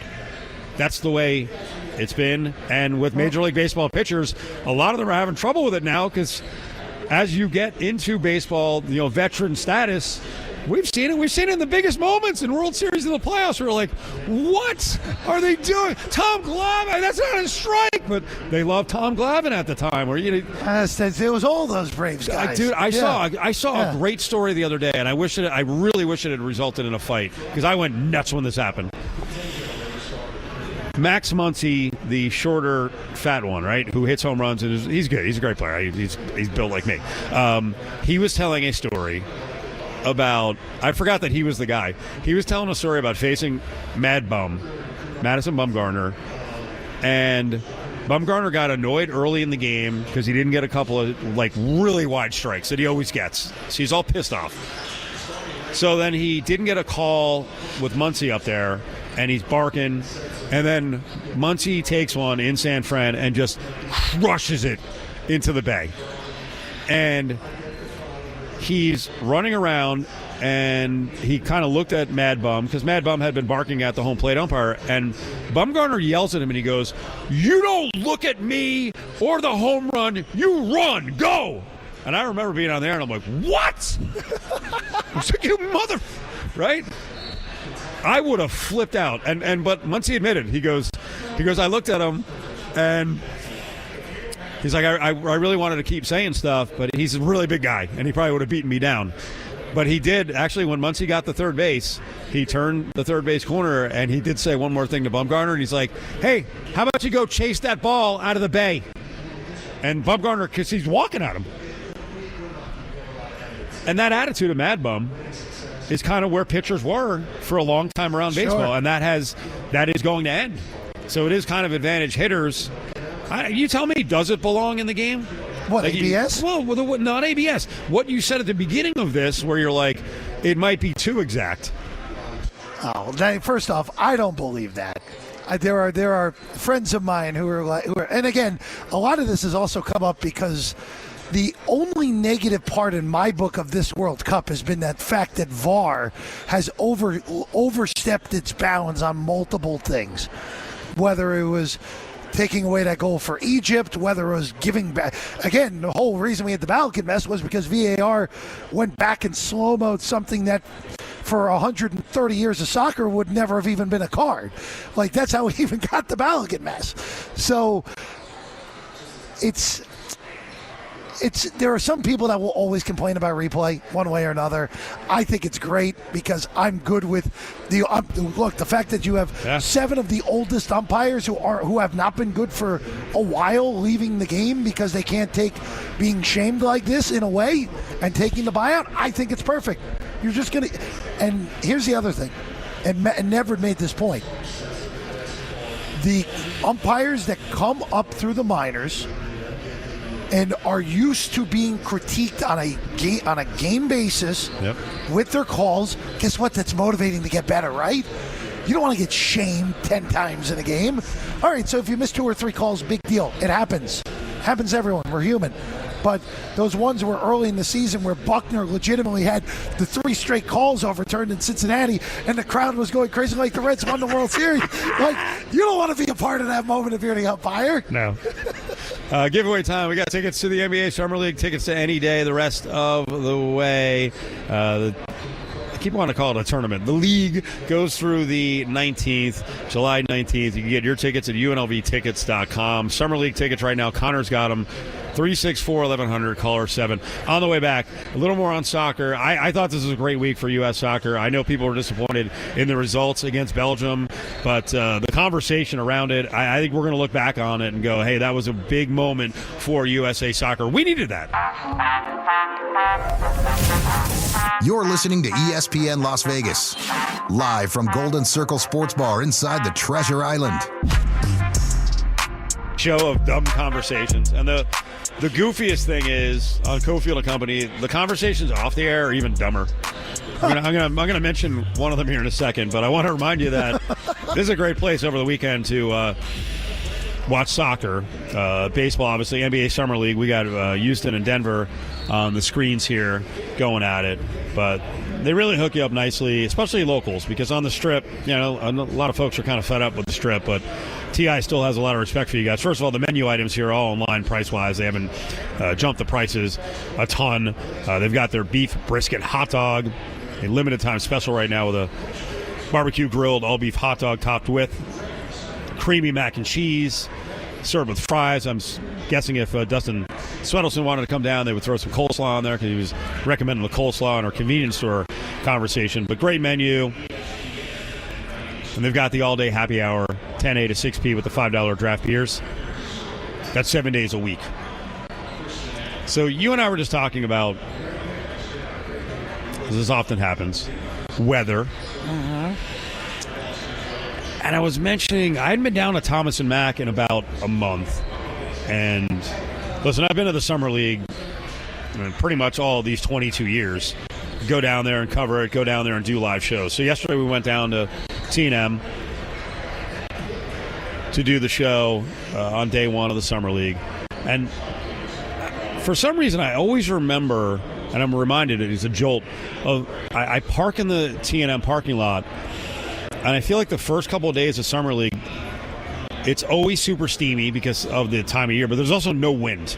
No, and none. I don't know what it is down there, but I got out of the car and I was like, and I'm never hot now. I really, like, I bristle when people are like, it's too hot, because I'm fine. I mean, you know what's funny? As I get older, I wear pants more in the summer than I've ever worn before, right? And I had pants on. I actually put a sport coat on.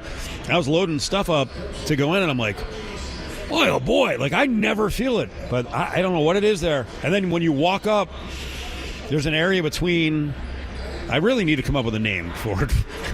Hey, AI, help us on this one. There's an area by the Tark statue, by the pavilion and Thomas and Mack proper, where it is like the hottest place on earth. I don't know what it is. And yesterday it was hot as Hades. It was crazy. And you just mentioned during the break this weekend, you are playing mixed doubles tennis outside at noon on Sunday? Oh, it's going to be wonderful. What are you, nuts? I wasn't in charge of the scheduling because of what. So, look, my wife is a good tennis player. She must be really good because I didn't think that you were good. You must be good too. Me, I played 3 competitive matches with her in the mixed doubles league. Last summer, we went 1-2. One of the losses, we were completely overmatched. The other loss, we had 8 deuces, and we only won 1 out of the 8. So that was a very easy way to get clobbered, even though it was competitive. But I don't know. I look. The problem is, in the level we're playing, usually the higher rated player is the man as opposed to the woman, and my wife is the higher rated player in our duo, which puts us at a little bit of a disadvantage right out of the gate. And I do not have a good serve, Cofield. I am wildly inconsistent, and when my serve is good, it means that I'm spinning it well because it's off speed change up. There's no controlled velocity when it comes to that. What's your best racket sport? Because they're all about the same. I think tennis is the hardest because it's the most physical. So my best racket sport is pickleball. See, I haven't tried pickleball yet. It is pickleball because I am a bigger person. So by the way, we were talking about this the other day. Yeah. And I think JVT was underrating your bigness. Remember that whole conversation? Because I know you're in and out. You've been traveling a little bit. We had a whole conversation about Aubrey Huff, threatened one of our guests and said, I remember. And he said, hey, DM me. Yeah, but wasn't the guest like a huge guy though, right? No, the guest is not a big guy. Oh, I'm confusing him with someone Aubrey else. Huff is a big guy. He's 6'4" and 230. And I started thinking about our show, and basically Aubrey Huff was like, come, that's what people do. Hey, come to me and say that to my face and see what happens. And I was thinking about it on our show. I'm like, I think almost everyone on our show would probably say it to him. I would. I'm the smallest person, but I like getting punched in the face. I don't care. And I'm a loudmouth. But I was thinking about our show, and I'm like Willie is short, but he's stocky. But we have pretty decent size on the show. It doesn't mean anyone can fight. No, I can't. But I said your size, and then John was like, "He's not that tall." I'm 6'1". You're only 6'1". Okay, yeah. I thought I had you at 6'3". No, I wish I was. I mean, my brother was 6'4". I think John. I don't know if JVT looks taller because he's lost weight. He's lost 60 pounds, but JVT's always even with the weight loss. JVT's always been a big guy. He feels bigger now that he weighs 235 instead of 297. Oh, he's now formidable. I don't know about that. He's formidable. What are you at now? Did you say 250? Okay, I said you were 251. Yeah. I mean, Adam's a big guy. He's 6'3", and 300 plus. Adam's taller than me. So. And we had some guests come on. Obviously, R.J. Clifford, who is a former professional fighter, he gave us what he would do against someone who's 6'4", 230, and he did it so calmly and in a calculated fashion. I'm like, he would do that. And then who else? Oh, John Browner, who played college basketball, and he's 6'7", 205. He was like, I'd have no problem telling him, you're an idiot. So. But 6'1", 251 playing tennis, and you're obviously in much better shape than you were a year ago. Oh, Cofield, that's the biggest thing. Once I've started losing the weight. And I'm going to have to be a little careful here because I put a little bit back on, but I'm still only at that number that you said. But the ability to get to things I had no ability to get to when I was at 280 is remarkable. That's a lot of mass to play tennis with. Losing 30 pounds for that is huge because now there's stuff I can run down, and I'm not fleet of foot. I am one of my youth growing up in 8th grade. There was at one point, and I was never a fast guy, even though I was for New Jersey suburbia basketball, I wasn't terrible for the middle school years. In 8th grade, for 8th grade, I was asked to pinch run, and it was one of the most. was the proudest sporting moment of my life. That was it. I was like, I have become as fleet of foot enough that I am asked to pinch run in a baseball game. Now, granted, the dude that I was asked to pinch run for was, as an 8th grader, was 6'2", 300. Wow. So big upgrade. It made sense for me at that point. I was 5'11", 180 at that point. So I was relatively svelte at that point of my life. Sure. Well, to go back to your wife being the lead on the tennis team and you having to swallow your pride a little bit, I got to mention there's a lot of points on USA Soccer we could talk about. Yeah. One of the things I really enjoyed is that Carly Lloyd really jumped in as a super critical voice. Now, one, that drives guys in general nuts because they just hate women in sports. 2, someone needed to do it. Yeah. And listen, she was on the World Cup on the women's side. I didn't realize that the women get a cut of what the guys get. Yeah. That was negotiated in. Yeah. So they are vested in how well they do. Yeah.